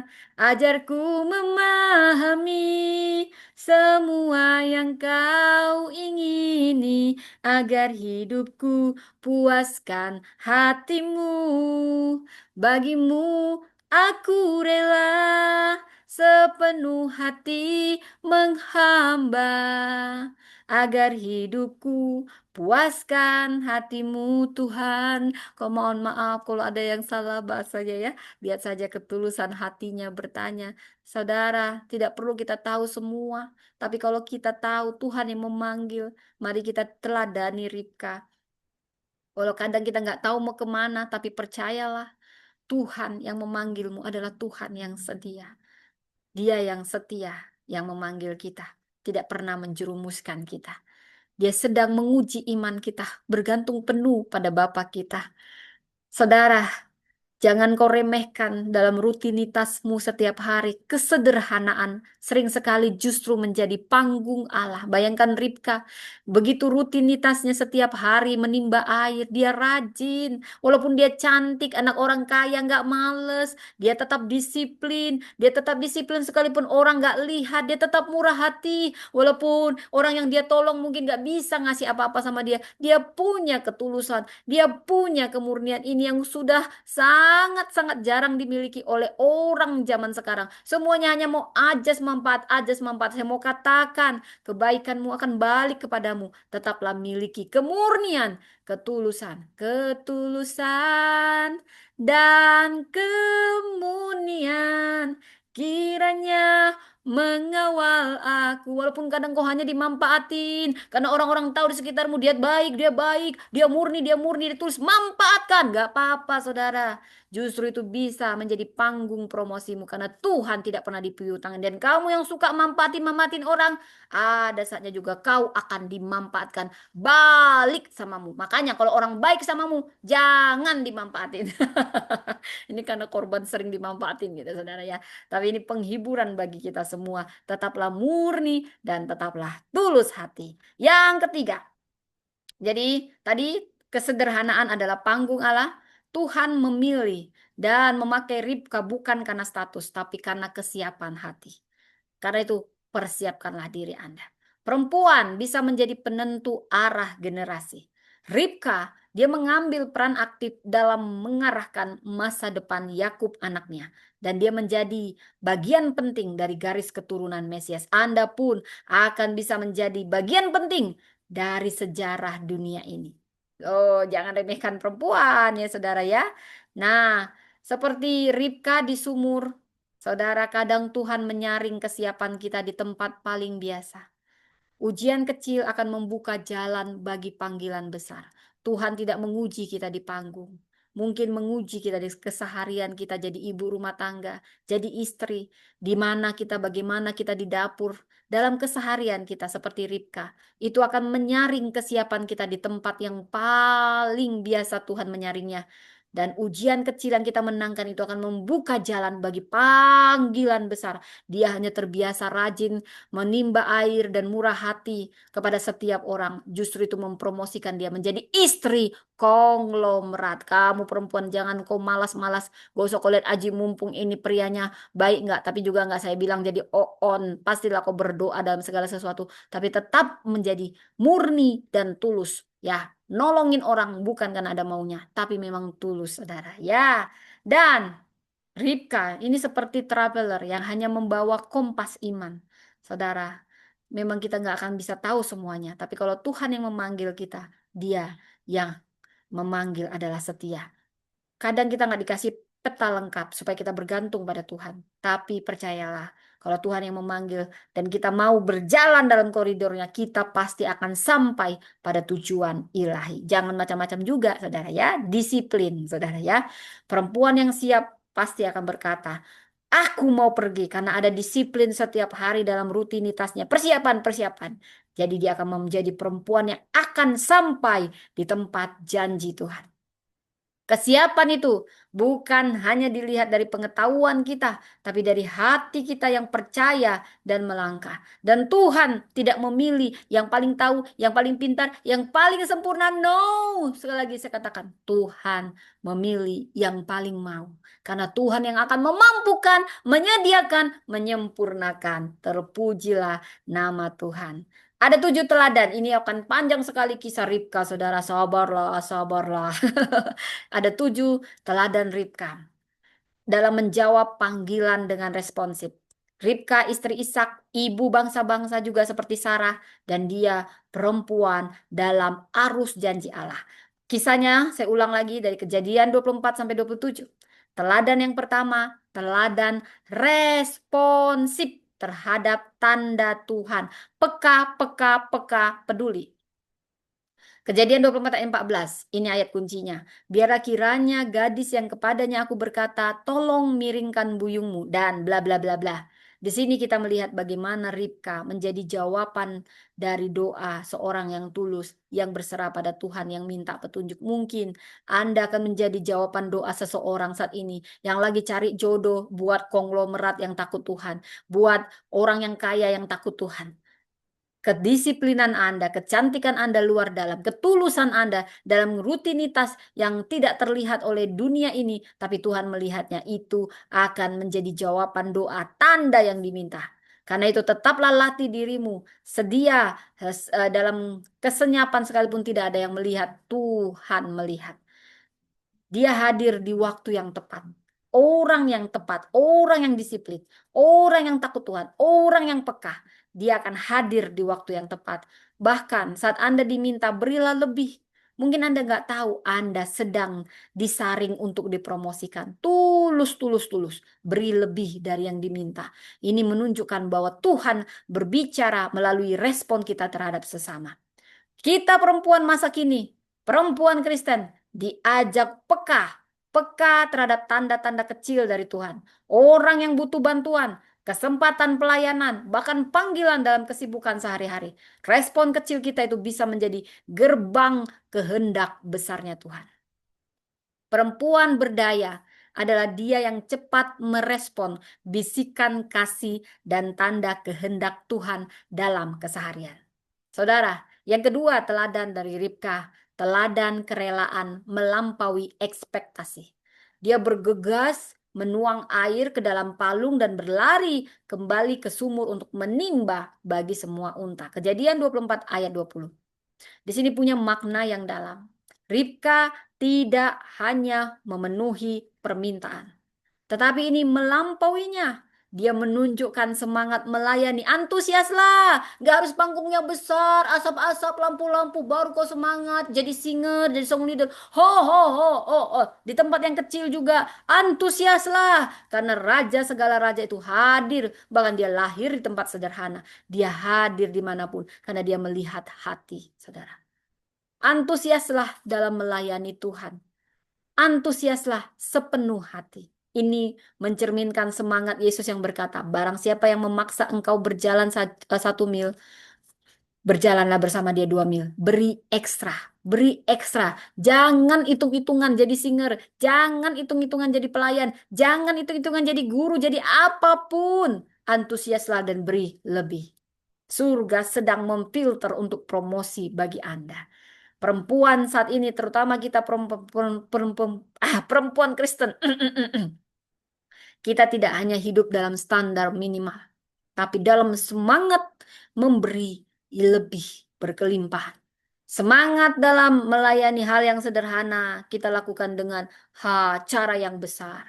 Dalam pekerjaan kita, Dalam pelayanan kita, dalam apapun, ada kemuliaan dalam pelayanan yang tak terlihat. Wanita yang berdaya melayani bukan karena dituntut, tapi karena dia tahu siapa yang dia layani. Yang ketiga, dari Ribka kita belajar. Tadi yang pertama apa? Nanti lupa lagi. Responsif pada tanda Tuhan. Yang kedua, rela dan memberi lebih dari yang diminta, melampaui ekspektasi. Yang ketiga apa? Teladan kesiapan meninggalkan zona nyaman. Jangan kau mau nyaman-nyaman aja, ya. Nah, waktu ayat kuncinya Kejadian 24 ayat 58. Apakah engkau bersedia pergi bersama orang ini? Dan ia menjawab, aku mau pergi. Saudara, panggilan Allah seringkali menuntut langkah iman keluar dari yang dikenal. Ribka tidak menunda. Dia berani menjawab tanpa melihat semuanya penuh. Harus pasti dulu, dia paham dulu. Tidak, karena dia punya kepekaan rohani juga. Ini cerminan dari iman Abraham. Dia meninggalkan negerinya untuk janji yang belum terlihat. Karena itulah iman itu percaya sebelum melihat. Kita hidup bukan karena melihat, tapi percaya. Tapi saya nggak bilang yang konyol-konyol ya saudara ya. Yang dalam Tuhan saudara. Ibrani 11 ayat 18. Seringkali Tuhan memanggil perempuan untuk berpindah musim. Dari kesibukan menjadi perenungan. Dari zona nyaman jadi medan misi. Jawaban kita haruslah aku mau pergi Tuhan. Tanpa syarat, tanpa tunda. Perempuan tangguh bukan yang tahu semua jawaban baru dia perempuan tangguh, excellent, excellent. Tidak. Tetapi juga yang cukup berani berkata menjawab ya kepada Tuhan. Teladan yang keempat dari Ribka. Teladan perjanjian dan kesetiaan dalam pernikahan. Ini perempuan setia dalam perjanjian dan pernikahan. Kejadian 24 ayat 67. Ishak membawa Ribka ke dalam kemah ibunya Sarah lalu mengambil Ribka menjadi istrinya. Sebentar ya saudara ya. Peter, mama lagi khotbah.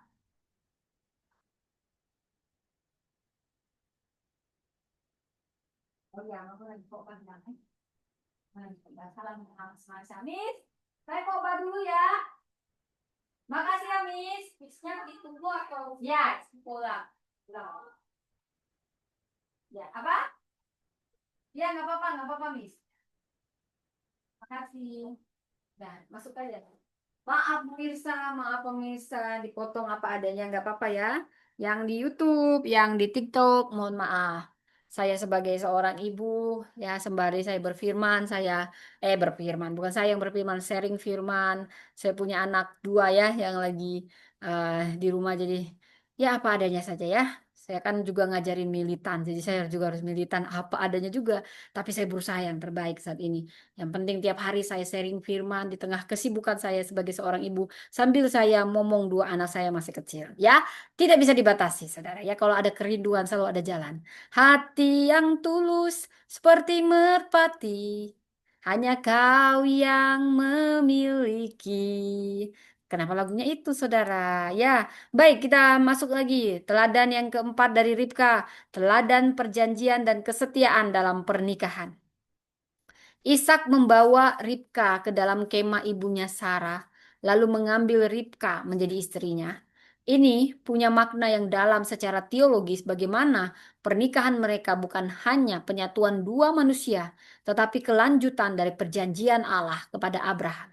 Ribka mengisi tempat Sarah yang sudah meninggal saat itu, yang membuat si Abraham baik Ishak sama-sama sangat berduka, dan Tuhan memberi Ribka untuk menghibur keduanya.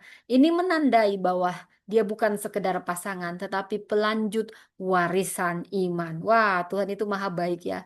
Hal yang sederhana pun dia perhatikan, saudara ya. Dalam pernikahan, kita perempuan Kristen dipanggil bukan hanya jadi istri, tetapi partner. Partner dalam panggilan Allah. Pernikahan adalah tempat pewarisan iman dan penggenapan panggilan bersama. Saudara, kesetiaan seorang istri yang responsif terhadap panggilan Allah ini akan mengokohkan perjanjian kasih dalam keluarga. Wow. Nah, itu teladan yang keempat ya. Teladan perjanjian dan kesetiaan. Yang kelima, apa teladan dari Ribka? Kita belajar teladannya dalam mendengarkan dan menerima pewahyuan Tuhan. Wow, kita harus peka di sini, saudara. Dibilang di Kejadian 25 ayat 23 khususnya ayat kuncinya, saudara ya. Dua bangsa ada dalam kandunganmu. Yang tua akan menjadi hamba yang muda. Wow, dia mendapat pewahyuan ya. Punya anak langsung dapat pewahyuan. Wah, ini luar biasa si Ribka, saudara ya. Si Sarah aja nggak dapat pewahyuan ya. Baru dia yang langsung dapat pewahyuan. Perempuan pertama yang dapat pewahyuan ini berarti, saudara ya. Nah, lalu dikatakan di sini, saudara, ketika dikatakan demikian ya, Tuhan menyampaikan nubuatan besar kepada Ribka dan dia tidak hanya menjadi pembawa anak tapi dia penerima pewahyuan strategis tentang masa depan. Wow. Jadi perempuan Kristen saat ini harus jadi saluran pewahyuan. Supaya Anda bisa jadi saluran pewahyuan gimana? Punya hubungan intim dengan Tuhan. Doa, apa-apa doa, perdalam doa, firman, kepekaan rohanimu akan meningkat. Bohong itu semua kalau nggak ada. Memang begitu, nampaknya sederhana, tapi memang di situ kita di-charge kekuatannya. Kita perempuan bukan objek dalam sejarah ini. Saya ingatkan, kita perempuan bukan objek dalam sejarah ini, tapi rekan kerja Allah dalam rencananya Tuhan. Wow, Tuhan masih menyampaikan nubuatannya melalui rahim yang percaya dan telinga yang mendengar. Saudara, dari Ribka kita juga belajar yang keenam. Tadi yang kelima apa? Nanti lupa lagi. Mendengarkan dan menerima pewahyuan. Yang keempat apa? Perjanjian dalam kesetiaan dan pernikahan. Yang ketiga apa? Siap untuk meninggalkan zona nyaman. Yang kedua apa? Rela memberi melampaui ekspektasi. Yang pertama apa? Responsif terhadap tanda Tuhan. Saya ulang-ulang terus biar ingat 7 teladan ini. Dan yang keenam apa, saudara? Yang keenam, keberanian mengambil tindakan demi janji Allah. Anakku, dengarkanlah perkataanku seperti yang kuperintahkan kepadamu. Kejadian 27 ayat 8. Wow, luar biasa, saudara ya. Jadi Ribka tidak hanya pasif terhadap janji Allah, dia mengambil resiko agar Yakub sesuai nubuat Tuhan. Dia menerima berkat kesulungan meski syarat dengan kontroversi. Ribka menunjukkan bahwa panggilan kadang memang menuntut keberanian yang tidak nyaman. Saudara, Anda mendapat pewahyuan, Anda harus mengambil keberanian mengambil resiko, saudara. Paling tidak ini kita belajar dari Ribka. Apapun banyak cara pandang mungkin bagaimana Ribka dianggap salah atau apa. Saya mau melihat dari sisi positifnya. Di mana dia berani mengambil resiko untuk menyambut nubuatan yang dia dapat. Kita perempuan saat ini diundang untuk berani bertindak dengan iman, tetapi bertindak yang strategis, bukan konyol ya saudara. Sehingga kita bisa menghadapi ketidakadilan dan kita bisa membimbing generasi bahkan saat hal itu tidak populer. Wow, saudara. Perempuan yang menjunjung janji Tuhan kadang harus melawan arus demi generasi yang Tuhan percayakan. Saudara, teladan menjadi penentu arah generasi. Ishak memanggil Yakub dan memberkati dia supaya dikatakan di Kejadian 28 ayat 1 sampai 3 dampak dari keputusan Ribka. Ishak memanggil Yakub dan memberkati dia supaya engkau menjadi kumpulan bangsa-bangsa. Artinya tindakan Ribka mempengaruhi arah sejarah keselamatan dari Yakub lahir bangsa Israel dan pada akhirnya Mesias. Perempuan memiliki peran krusial, sangat penting dalam arah sejarah ilahi. Jadi setiap perempuan hari ini, baik melalui pendidikan Anda, pembinaan iman, dan teladan hidup, sedang membentuk arah generasi masa depan. Kita perempuan sedang membentuk arah generasi masa depan. Ribka mengingatkan kita bahwa mendidik satu anak benar ini bisa berarti kita sedang mendidik satu bangsa yang besar. Makanya perempuan itu perlu berpendidikan. Karena satu perempuan dididik itu satu generasi sedang dididik, saudara. Makanya perempuan itu perlu pendidikan tinggi. Siapa bilang harus rendah karena dia menentukan generasi satu bangsa besar. Perempuan yang menjawab panggilan Allah akan melahirkan generasi yang menggenapi janji Allah. Saudara, dalam kisah Ribka, kita menemukan sosok yang mungkin tidak sempurna, tapi dia siap, siap, siap. Bukan tanpa kelemahan. Oh, Ribka banyak kelemahannya. Mungkin Anda, saya, semua kita. Siapa sih yang sempurna? Banyak kelemahan kita, ya kan? Tetapi percayalah, bila kita punya hati yang peka, cepat menangkap gerak roh Tuhan. Saudara, kita akan menjadi teladan bukan karena kekuatan kita, tapi karena kerelaan kita dalam ketaatan kita. Tuhan selalu perhitungkan itu. Kita semua para perempuan empower woman. Kita mungkin tidak tahu semua arah, tapi yang saya mau katakan, saat kita melangkah ketika Tuhan memanggil, kita tidak menunggu panggung yang besar. Karena bahkan dalam hal kesederhanaan, dalam kerutinitasan, Tuhan sedang mempersiapkan kita untuk menulis sejarah luar biasa. Didik, disiplin, kesetiaan dalam senyap milikilah itu. Saya ulang, 7. Saya mulai dari yang ketujuh, teladannya. Kita perempuan, teladan dari Ribka, kita penentu arah generasi. Dari Ribka kita belajar keberanian ambil resiko untuk janji Allah. Yang kelima, teladan dari Ribka mengajarkan kita mendengar dan menerima pewahyuan Tuhan. Yang keempat, teladan dari Ribka yaitu kita setia dalam perjanjian dan pernikahan. Yang ketiga, teladan dari Ribka, kesiapan kita meninggalkan zona nyaman. Yang pertama tadi, teladan dari Ribka, bagaimana kita punya sikap responsif terhadap tanda Tuhan. Wow, sudah masuk 7 ya saudara ya. Nah, ini udah agak panjang, saudara. Mungkin, aduh, kapan selesai ini? Nah, nanti yang udah mau selesai nggak apa-apa. Nanti lihat rekamannya ya, saudara ya. Jadi dalam kisah Ribka, kita menemukan sosok yang mungkin tidak sempurna, tetapi siap. Bukan tanpa kelemahan, tetapi dengan hati yang cepat menangkap gerak roh Tuhan. Dia menjadi teladan bukan karena kekuatan, tapi kerelaan. Saudara, tadi kita udah belajar 7 teladannya. Dan saya harus seimbang. Karena tidak ada yang sempurna, ini bukan untuk menjatuhkan sosok Ribka, tapi untuk menjadi pelajaran bagi kita. Ada 3 kekurangan Ribka. Yang pertama, dari istri Ishak ini, ibu dari 2 bangsa besar ini, kita bisa berefleksi diri. 3 karakter Ribka yang harus dihindari. Yang pertama, kecenderungan Ribka bertindak secara manipulatif. Kita perempuan, jangan manipulatif. Tetap punya hati yang tulus, seperti merpati. Hanya kau yang memiliki.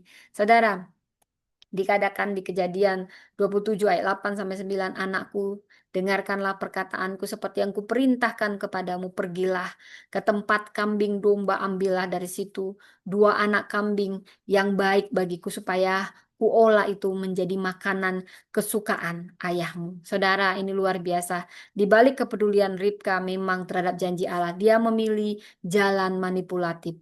Jangan manipulatif, saudara. Tetaplah tulus. Dia menyusun rencana menipu suaminya sendiri. Ini tidak baik, saudara. Dia memaksa anaknya ikut berbohong, ikut dalam siasat yang manipulatif. Ini tidak baik, saudara. Walaupun maksudnya baik, tapi caranya tidak baik, tetap tidak benar. Dia memang bermaksud menggenapi nubuat dalam Kejadian 25 ayat 23. Tapi saya percaya kalau itu dari Tuhan, pasti caranya benar. Jangan manipulatif. Minta hikmat dari Roh Kudus. Pasti ada cara yang alkitabiah yang benar. Cara yang dia tempuh menciptakan luka antar generasi. Seandainya dia tidak melakukan tindakan manipulatif, maka tidak ada yang terluka. Tapi dia membuat anaknya Esau terluka, suaminya terluka karena sikap manipulatifnya yang kurang sabar dan meminta hikmat, kurang sabar dari hikmat dari Roh Kudus. Dia melukai antar generasi. Esau dan Yakub akhirnya bertengkar. Ada perpecahan keluarga bertahun-tahun dari sikap seorang perempuan ini. Jadi kita perlu menghindari berpikir bahwa tujuan rohani membenarkan cara duniawi. Saudara, kalau memang Anda dipilih Tuhan, tidak perlu Anda membantu Tuhan dengan cara Anda yang salah. Tidak, sabarlah. Kalau memang kau terpilih, Tuhan tidak pernah curu kau. Aku udah dipilih, harus kujatuhkan dia. Enggak pernah. Jangan kau mematikan nyala api orang lain hanya untuk membuat dirimu nampak menyala. Itu bukan cara yang benar, itu manipulatif. Dan setiap ada tabur tuai, saudara. Walaupun memang niat si Ribka ini baik, sesuai nubuatan dan pewahyuan, tapi cara yang tidak baik itu tetap melukai. Saudara, saya percaya kalau itu dari Tuhan, biar Tuhan yang mengajarkan kita cara yang benar. Tetaplah punya integritas rohani, jangan manipulatif, karena hanya akan melukai. Walaupun pada akhirnya Tuhan akan turut bekerja dalam segala sesuatu. Yang kedua, jangan menyusupi keputusan anak kita, suami kita dengan kendali yang tersembunyi. Kita mungkin bisa mengendalikan suami kita, tapi saya mau katakan dengan cara yang benar, dengan doa. Jangan kita nyusupin dengan kendali yang tidak benar. Tuhan tidak suka yang demikian, saudara. Tuhan tidak suka yang demikian. Ya, saudara. Mari kita mengatur segala sesuatu. Ya, jangan mengatur segala sesuatu sampai kita mengambil alih kehendak Allah. Kita boleh ikut beresponsif, aktif, tapi jangan ambil kendali kehendak Allah. Kita yang repot. Kita yang repot, saudara. Kalau Anda saat ini mungkin pernah melakukan hal-hal manipulatif, walau niat Anda baik, tapi cara Anda tidak baik. Saat ini katakan, Tuhan ampuni aku. Jika niatku baik tapi caraku salah, ajari aku punya niat yang baik dan cara yang baik. Ajari aku Roh Kudus mempercayakan janjimu tanpa harus memanipulasi keadaan untuk terjadi secepat keinginanku. Saudara, Anda bisa berdoa itu dengan tulus. Tuhan tidak cari yang sempurna, tapi yang mau dibentuk. Dan yang kedua, kita perlu menghindari kecintaan berlebih pada anak favorit. Jangan kau beda-bedakan anakmu. Cintai anakmu sama-sama. Memang sulit, bohong katanya kalau ada orang tua cuman cinta sama anaknya ini. Kadang kita nggak sadar kita orang tua, kita lebih cinta sama anak kedua, anak pertama. Tapi saya mau katakan kalau kita punya favoritisme, ini sangat merusak. Favoritisme itu merusak, saudara. Seperti di Kejadian 25 ayat 28 dikatakan Ribka lebih mengasihi Yakub karena dia sudah mendapat pewahyuan dari Tuhan bahwa Yakub yang akan memerintah abangnya. Dia tidak adil kepada Esau, padahal Esau juga anaknya. Tetapi Ishak lebih mengasihi Esau. Karena mungkin dari kecil, dari bayi, mungkin Ishak melihat bagaimana Ribka lebih peduli kalau si Yakub yang nangis, sehingga seorang bapak, dia sebenarnya lebih cinta pada anak sulung. Seorang pria, rata-rata saya lihat itu sangat cinta sama anak sulung, karena itulah bukti pertama bagaimana dia dipercaya seorang anak. Suami saya sangat mengasihi anak kami sulung, Peter. Saya sangat tegas. Ah, saya pun melihat saya lebih cenderung mengasihi anak saya nomor dua, Paul.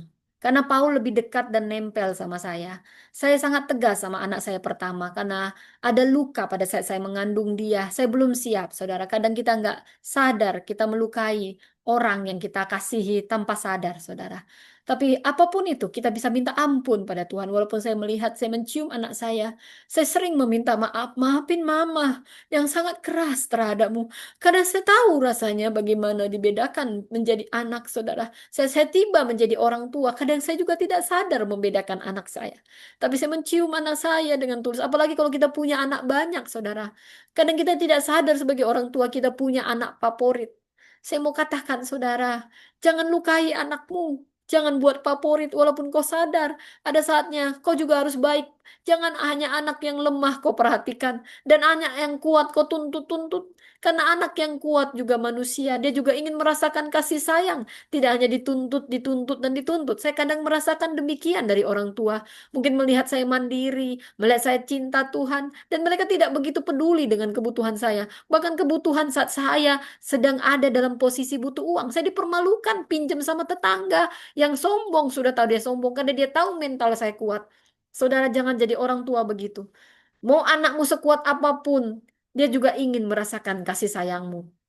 Jangan hanya kau perhatikan anak lemah, perhatikan yang lemah dan yang kuat. Jangan kau bedakan, kasihi mereka.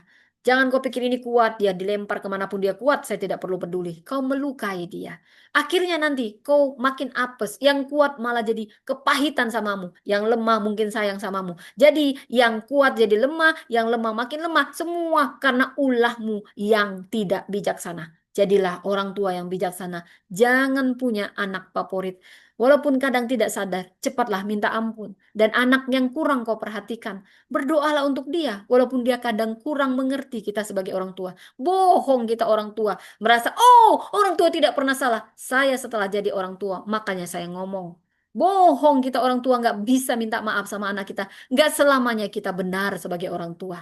Kalaupun kita minta maaf, memangnya apa sih? Justru maaf, permohonan maaf adalah lambang kekuatan, bukan kelemahan. Dan kita orang tua tidak salah kita minta maaf sama anak kita. Kita sedang melatih anak kita tentang lambang kekuatan yang sesungguhnya. Saudara, kadang kita perlu minta maaf saja sama anak kita ketika dia merasa tidak diperlakukan adil. Kalau Roh Kudus bilang maaf, minta maaf, minta maaf. Kamu yang orang tua suka beda-bedain anak saat ini, bertobat, ya. Nah, ini jadinya gitu ya, saudara ya. Ribka menunjukkan kasih yang berat sebelah terhadap Yakub. Perlakuan istimewa ini mengakar dalam intervensinya terhadap urusan berkat kesulungan. Hasilnya apa? Esau pasti tahu, anak kita itu pasti tahu kalau kita bedakan dia kurang dikasih. Pasti tahu, bohong kalau nggak tahu. Saya tahu kok, mama saya sayangnya sama siapa. Dia juga mungkin sayang sama saya. Dia nggak sayang seperti dia sayang sama adik saya. Adik saya kalau butuh uang nggak mungkin disuruhnya ke tetangga dipermalukannya. Tapi kalau sama saya dia bisa tega. Karena dia merasa saya kuat. Bukan seperti itu namanya adil. Bukan seperti itu. Kita tidak boleh mempermalukan anak kita. Mau dia kuat, mau mentalnya kuat, jangan kita membuat anak kepahitan. Saya tegur Anda yang saat ini. Minta maaf Anda kalau Anda selama ini punya anak favorit dan anak yang kuat. Anda tuntut-tuntut terus. Anda tuntut terus. Lalu anak yang lemah, Anda ayomi. Makin lemahlah dia. Ya, seimbang. Saya mau katakan seimbang. Bijaksana. Ya. Esau terluka, Yakub melarikan diri ketika mamanya mengajari ketidakjujuran. Ya, saudara. Mau itu cara niatnya baik, caranya tetap harus baik supaya tidak ada yang terluka. Inilah yang harus kita pelajari dari saat ini. Keluarganya pecah. Esau sama Yakub akhirnya apa? Berantem-berantem. Kita pun orang tua bisa buat anak kita berantem dari cara kita yang salah. Jadi kasih yang tidak merata. Ini kasihan anak-anak, saudara. Anak-anak terluka, relasi keluarga kehilangan keseimbangan. Jadi kita perlu menghindari mendidik anak kita dengan cenderung pilih kasih. Jangan kok asih sayang kok sama anakmu yang laki-laki satu-satunya itu saja ya uangmu ke situ semua semuanya sama dia gitu ya. Sebenarnya kamu sedang membunuh potensinya. Lalu kau lihat anak yang kuat, rajin beribadah, rajin berdoa, kau usah pedulikan. Kalau dia udah mau mati aja, nggak baru kau peduli. Kamu nanti yang hajat. Bertobat kamu kalau kau dengar seperti ini. Bertobat. Ya, kita orang tua nggak pernah kita selalu benar. Dan bukan berarti kita lemah kalau kita minta maaf karena kita salah. Kalau Anda mendengar ini dan Anda orang tua yang suka beda-bedain anak, itu artinya Tuhan ingin Anda bertobat supaya anak Anda nggak makin terluka. Ya, saya tarik nafas dulu, saudara. Ini, saudara, kita perlu juga menghindari sebagai orang tua mengikat anak kita dalam ambisi pribadi kita. Mungkin kita pingin anak kita sukses, ya. Dia nggak mau jadi dokter, kita paksa-paksa jadi dokter, ya. Jangan kau paksa anakmu dan keikat anakmu memenuhi ambisimu. Kasihan, terluka. Dan jangan biarkan cinta buta mengalahkan kebenaran dan keadilan. Saya ulang, jangan biarkan cinta buta mengalahkan keadilan dan kebenaran. Saudara, kalau Anda mendengar ini mungkin kau bisa bertobat. Tuhan, lembutkan hatiku agar aku mengasihi setiap anakku seperti Engkau mengasihi. Bukan karena kepribadian mereka, tapi karena panggilan ilahi atas masing-masing. Saudara, yang ketiga, kita harus menghindari perilaku dari Ribka, menyimpan rahasia dan membelah komunikasi suami istri. Ribka berahasia dengan Yakub tanpa memberitahu Ishak tentang rencananya. Rencana yang tidak baik. Kejadian 27 ayat 5 sampai 17 ada paraphrase. Jadi alih-alih membuka dialog jujur dengan Ishak, Ribka memilih bersaksi di balik dia punya bukan bersaksi maaf, beraksi di balik punggung suaminya. Dia menyusun skenario rahasia yang akhirnya mengorbankan kepercayaan dan keutuhan rumah tangganya sendiri. Komunikasi retak Saat kita punya rahasia-rahasia yang tidak baik. Jangan kau ada rahasia sama anak yang ini, kau berrahasia sama ini. Mau kau, karena kau lebih sayang sama ini, kau rahasia-rahasia. Kau yang meretakkan rumah tanggamu. Ya, jadi Alkitab begitu jujur mengupas semua tokoh supaya kita belajar. Tidak ada yang sempurna dalam Alkitab ini. Yang sempurna hanya firman Allah yang gagal, tidak pernah gagal rencana Allah. Tetapi akan ada luka kalau kita di luar koridor Allah. Itu yang saya mau katakan. Adalah lebih baik kita memenuhi apa yang menjadi jalannya Tuhan untuk memenuhi apa yang menjadi rencananya Tuhan. Ini luar biasa sekali ya saudara ya. Dan saya juga mau bahas bagaimana saudara eh, yang harus dihindari dari Ribka. Dia sempat membuat komunikasi retak. Inilah akar kehancuran relasi yang suci. Jadi kita harus menghindari menyimpan keputusan besar tanpa diskusi terbuka. Baik dengan pasangan, baik dengan anak-anak soal warisan, soal harta. Jangan kau simpan-simpan rahasia. Nanti kau meninggal anakmu berantem. Ya, jangan kau favorit-favorit di sini. Kasihan anakmu kalau kau dengar ini. Nah, bersiap-siaplah kau jujur dalam segala sesuatu. Kejujuran tetap yang terbaik. Walaupun tidak semua kejujuran harus diungkapkan. Tapi saya percaya niat yang baik harus dengan cara yang baik. Karena menghindari melukai orang-orang yang tidak seharusnya terluka. Dan kita tempatkan anak. Jangan kita tempatkan anak di tempat yang salah. Jangan tempatkan anak masuk ke dalam konflik kita orang tua. Itu egois. Kita udah tahu nanti anak kita berantem kalau soal ini. Tapi kita diam aja. Yang penting cari aman, cari aman. Yang penting anak kesayanganku satu-satunya laki-laki aman. Biarin kalian berantem anak perempuan. Ini tidak baik. Kalau Tuhan mengingatkan Anda saat ini, jangan Anda timbulkan konflik di keluarga nanti. Karena sikap Anda yang pasif cari aman jahat itu. Ya, jangan seperti itu. Jangan pecah kepercayaan melalui strategi yang tersembunyi. Itu sakit. Ya, kalau Anda saat ini punya strategi tersembunyi dan anak yang tulus yang Anda korbankan, anak yang baik yang Anda korbankan, atau anak yang tidak bersalah yang Anda korbankan untuk strategi Anda buat anak favorit Anda, bertobatlah. Katakan Tuhan, ampuni aku. Mungkin aku pernah menyingkirkan suamiku, menyimpirkan anak yang gak gitu ku sayangin, yang sering kutuntut. Untuk suatu keputusan yang penting, ampuni aku. Pulihkan komunikasi agar keluarga tetap menjadi tempat di mana kebenaran dan kasih bertemu. Saudara, Ribka bukan perempuan jahat sebenarnya. Dia sosok yang responsif, dipilih Tuhan, dan sangat penting dalam sejarah keselamatan. Tapi bahkan perempuan yang dipakai Tuhan pun bisa jatuh dalam kelemahan jika tidak berserah penuh. Melalui sisi rapuh Ribka, kita belajar bahwa menjadi perempuan yang responsif itu tidak cukup. Kita juga harus menjadi perempuan yang rendah hati, yang sabar, yang tulus dalam menunggu waktu Tuhan. Tuhan tidak hanya melihat keberhasilan tindakan kita, tetapi juga kemurnian cara kita mencapainya. Semoga kisah Ribka tidak hanya menjadi inspirasi kekuatan, tapi cermin kelembutan hati bertumbuh dalam kasih, hikmat, dan pertobatan sejati. Saudara, demikian firman Tuhan. Dan saya percaya Anda yang setia mendengar sampai ini sudah hampir 1 jam kayaknya saudara ya. Nanti ada khotbah tersendiri tentang Ribka ini, penjelasan, pengupasan tentang Ribka ya saudara. Jadi saya mau memberi nubuatan saat ini. Roh Kudus bicara. Saat ini ada perempuan-perempuan yang sedang dipakai Tuhan seperti Ribka, anakku yang terpilih. Seperti aku menuntun Ribka melintasi tanah yang belum dikenalnya, menuju kemah panggilan. Demikian juga Tuhan akan menuntun langkahmu dari musim ke musim, dari sumur kesetiaan ke tempat warisan rohani. Setialah engkau, engkau yang rajin, yang setia dalam senyap. Tuhan akan menuntunmu ke panggung warisan.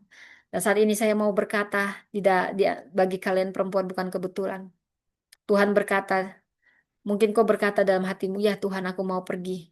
Bahkan saat aku tidak tahu mau kemana. Tapi kalau Tuhan yang memanggil, aku tahu kau Tuhan yang setia. Engkau tidak berjalan sendiri saat ini saat kau katakan, aku mau Tuhan. Aku mau meneguhkan panggilan ini. Siapapun Anda, Tuhan sedang berkata, engkau tidak berjalan sendiri anakku. Tanganku mendahuluimu. Seperti Tuhan membuka kemah Sarah bagi Ribka, demikian juga Tuhan akan membuka kemah penghiburan dan kelanjutan janji bagimu. Saya percaya saat ini yang mendengar ini, ada perempuan yang sedang seperti Ribka dipanggil. Tuhan menaruh dalam rahim rohanimu benih bangsa-bangsa. Engkau generasi perempuan. Benih itu akan kau bagikan untuk generasi perempuan, anak-anak dan keluarga yang akan diubahkan karena suaramu, karena air matamu, karena keteguhan imanmu, keteguhan hatimu. Jangan takut jika ada musim yang mandul seperti Ribka secara lahiriah. Mungkin musim yang mandul juga secara relasi atau pelayanan. Sebab seperti kepada Ribka Tuhan menyatakan dua bangsa sedang bertumbuh dalam kandunganmu. Perjuangan di dalammu juga adalah pertanda bahwa sesuatu besar sedang dibentuk dalam rahim rohanimu. Tuhan akan memakaimu untuk membangkitkan kemah Sarah di zaman ini. Tempat perempuan kembali mengenal suara Tuhan, mengenakan kelemah lembutan ilahi dan mewarisi janji Tuhan. Apa yang Tuhan bangun melalui engkau, kalau saya sudah menerima melalui Empower Woman Ministry, ini akan menjadi tenda rohani bagi banyak perempuan yang kehilangan arah, kehilangan iman, bahkan kehilangan identitas. Jangan kecilkan dirimu di mata orang lain yang melihatmu hanya sebagai perempuan. Saya mau katakan Tuhan melihatmu sebagai ibu bangsa-bangsa dan melalui air matamu Tuhan sedang menuliskan sejarah baru, bukan hanya untuk pelayananmu, tapi juga untuk tanah yang kau injak. Dari kisah Ribka ini, saya mau katakan Tuhan memberi pewahyuan bagimu. Engkau dipanggil untuk masuk ke kemah janji, bukan sekedar melayani di luar. Seperti Sarah adalah gambar kemuliaan ilahi yang berakal dalam pergumulan panjang. Ribka dipanggil masuk ke dalam kemah itu menjadi penerus. Dan engkau orang yang telah masuk ke kemah pelayanan bukan karena kemampuan, tapi karena kesiapan. Ini pewahyuan bagimu. Tuhan tidak memilihmu karena status, tapi karena ketaatan. Engkau akan masuk ke dalam warisan Sarah, bukan sebagai pengamat, tetapi pewaris. Dan ini pewahyuan bagimu, ada dua bangsa dalam rahim pelayananmu. Generasi dan gerakan. Generasi dan gerakan. Tuhan akan menaruh dalam rahim rohanimu dua bangsa, dua aspek besar. Gerakan generasi anak rohani yang akan dilahirkan dari suaramu, dari pengajaranmu. Dan gerakan rohani yang akan melampaui batas lokal, waktu, tradisi. Ini perwahyuan bagimu, perjuangan batinmu adalah tanda bahwa sesuatu sedang dibentuk di dalam. Jangan takut konflik dalam hatimu. Sebab itu adalah suara dua janji yang sedang bertumbuh. Ini juga pewahyuan bagimu. Engkau bukan hanya istri atau ibu jasmani, tapi kau ibu bangsa rohani. Seperti Ribka, engkau bukan hanya figur dalam keluarga jasmani, tapi pilar dalam warisan spiritual. Sarah adalah lambang Yerusalem surgawi, Galatia 4 ayat 26. Dan kau sedang membangun Yerusalem, Yerusalem kecil melalui pelayanan. Saya percaya melalui Empower Woman Ministry juga saat ini. Banyak perempuan yang akan kehilangan arah, yang kehilangan arah akan menemukan tempatnya di bawah kemah yang kita dirikan. Bukan karena nama besar kita, tapi karena hadirat Tuhan yang nyata di dalam kita. Dan ada tugas profetik bagi kita saat ini, perempuan yang mendengar. Ini tugas profetik bagi kita. Mari kita bangun kemah Sarah di tengah bangsa ini. Tempat untuk doa, pewahyuan, restorasi, penguatan bagi perempuan lintas generasi. Kita bentuk tenda-tenda pengharapan, komunitas kecil, ibadah atau rumah rohani untuk perempuan yang terluka. Yang kedua, jangan kita tunda untuk menulis dan meneruskan warisan profetik ini. Kita bisa menulis dalam buku, puisi, refleksi, bukan sebagai karya pribadi, tapi tanda profetik untuk generasi. Sama seperti Ribka, dia membawa dua bangsa. Tulisan kita akan melahirkan dua musim, musim pencerahan dan kebangkitan. Dan yang ketiga, tugas profetik bagi kita. Mari kita jaga kemurnian cara, meskipun janjinya sangat besar. Belajar dari Ribka yang pernah mengambil kendali sendiri. Tuhan meminta kita saat ini tetap sabar, sabar, sabar, tidak melangkah lebih cepat dari Tuhan. Dan sebagai penutup, saya mau memberi penutup yang profetik. Engkau adalah perempuan yang telah masuk ke kemah. Kini waktunya menyalakan pelita di dalamnya, memberi makan jiwa-jiwa yang datang, menjadi saluran warisan bagi anak-anak yang belum mengenal suara Tuhan. Kemahmu adalah kemah Sarah, warisanmu adalah janji yang melahirkan bangsa. Anakku, aku mengenal engkau di sumur air matamu. Aku mengenal dan melihatmu sebagaimana aku melihat Ribka, perempuan yang hatinya terbuka dan responnya tajam saat waktu ilahi datang, saat momentum ilahi datang. Engkau bersedia berkata, aku mau pergi, bahkan saat tujuannya belum jelas, langkahnya belum pasti. Karena itulah Tuhan akan menuntunmu ke dalam kemah panggilannya, tempat di mana janjinya akan dihidupkan melalui hidupmu. Engkau adalah pembawa air bagi jiwa yang haus, seperti Ribka yang memberi minum hamba dari Abraham, Haran, dan 10 untanya. Demikianlah engkau sedang mengalirkan kebaikan Tuhan, bukan hanya kepada satu jiwa, tapi generasi yang menantikan kesegaran ilahi. Tuhan memberimu pengurapan untuk melihat lebih dalam daripada yang tampak, mendengar lebih tajam daripada suara manusia, dan melangkah lebih berani daripada logika dunia. Karena engkau tidak hanya menerima panggilan, engkau membawa panggilan itu dalam rahim rohanimu. Engkau adalah pembawa air dalam musim kering rohani. Seperti kenal, Ribka dikenal karena tindakannya yang cepat, murah hati, penuh kasih di sumur. Dan pelayananmu sedang menjadi sumur bagi banyak perempuan yang datang dengan dahaga jiwa. Tuhan berkata, sumur pelayananmu bukan dangkal. Aku telah memperdalamnya dengan pengorbanan luka dan ketaatanmu yang tersembunyi. Sekarang aku Tuhan akan membuat unta-unta, simbol bangsa-bangsa datang dan minum dari air itu. Yang kedua, engkau dipanggil bukan hanya untuk menjawab, tapi menjadi jalan jawaban. Seperti Ribka bukan hanya menjawab panggilan dengan, ya aku mau pergi. Tapi kemudian dia menjadi ibu bangsa, jalur ilahi bagi garis keturunan janji. Demikianlah pewahyuan ini bagimu. Engkau akan menjadi jalan rohani bagi banyak Yakub, anak-anak panggilan yang sedang dibentuk. Engkau bukan hanya menjawab panggilan Tuhan, hidupmu menjadi jalan bagi panggilan orang lain digenapi. Engkau sedang dipakai Tuhan untuk menyiapkan generasi janji. Ribka mengandung 2 bangsa. Ada pergumulan dalam rahimnya, ada pertarungan dalam prosesnya, tapi Tuhan menyingkapkan yang tua menjadi hamba yang muda. Tuhan berkata, rahimmu sedang mengandung 2 gerakan. Satu membawa transformasi, satu membawa konfrontasi, tapi aku akan menyingkapkan yang dariku Tuhan dan yang bukan dariku. Jangan takut akan ketegangan yang sedang terjadi. Itu tanda bahwa janjiku sedang bertumbuh di dalam dirimu. Keempat, engkau dipakai Tuhan untuk mempercepat takdir, tapi diharuskan tetap dalam hikmat. Ribka punya kepekaan profetik.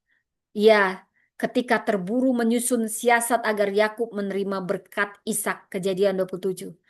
Ini menunjukkan bahwa kemurnian pewahyuan harus dituntun oleh ketepatan waktu Tuhan. Ini peringatan penuh kasih dari Tuhan. Tetaplah tenang dalam proses. Engkau tahu siapa yang dipilih Tuhan. Engkau dipilih Tuhan. Tapi biarkan Tuhan yang menyatakan waktunya. Jangan terburu-buru mengambil kendali. Pelayananmu akan lebih berdampak bila engkau menanti dalam diam dan percaya. Yang kelima, ini bagi saya dan bagi Anda yang akan bergabung. Bila itu panggilan Anda, Empower Woman adalah kemah janji itu sendiri. Kemah Sarah menjadi tempat Ribka dibawa masuk dan mewarisi peran ilahi. Empower Woman Ministry adalah kemah zaman ini, dan Tuhan berkata, aku Tuhan akan menjadikan tanganmu sebagai penarik tali kemah, kakimu sebagai tiang penyangga, dan hatimu sebagai pelita di dalamnya.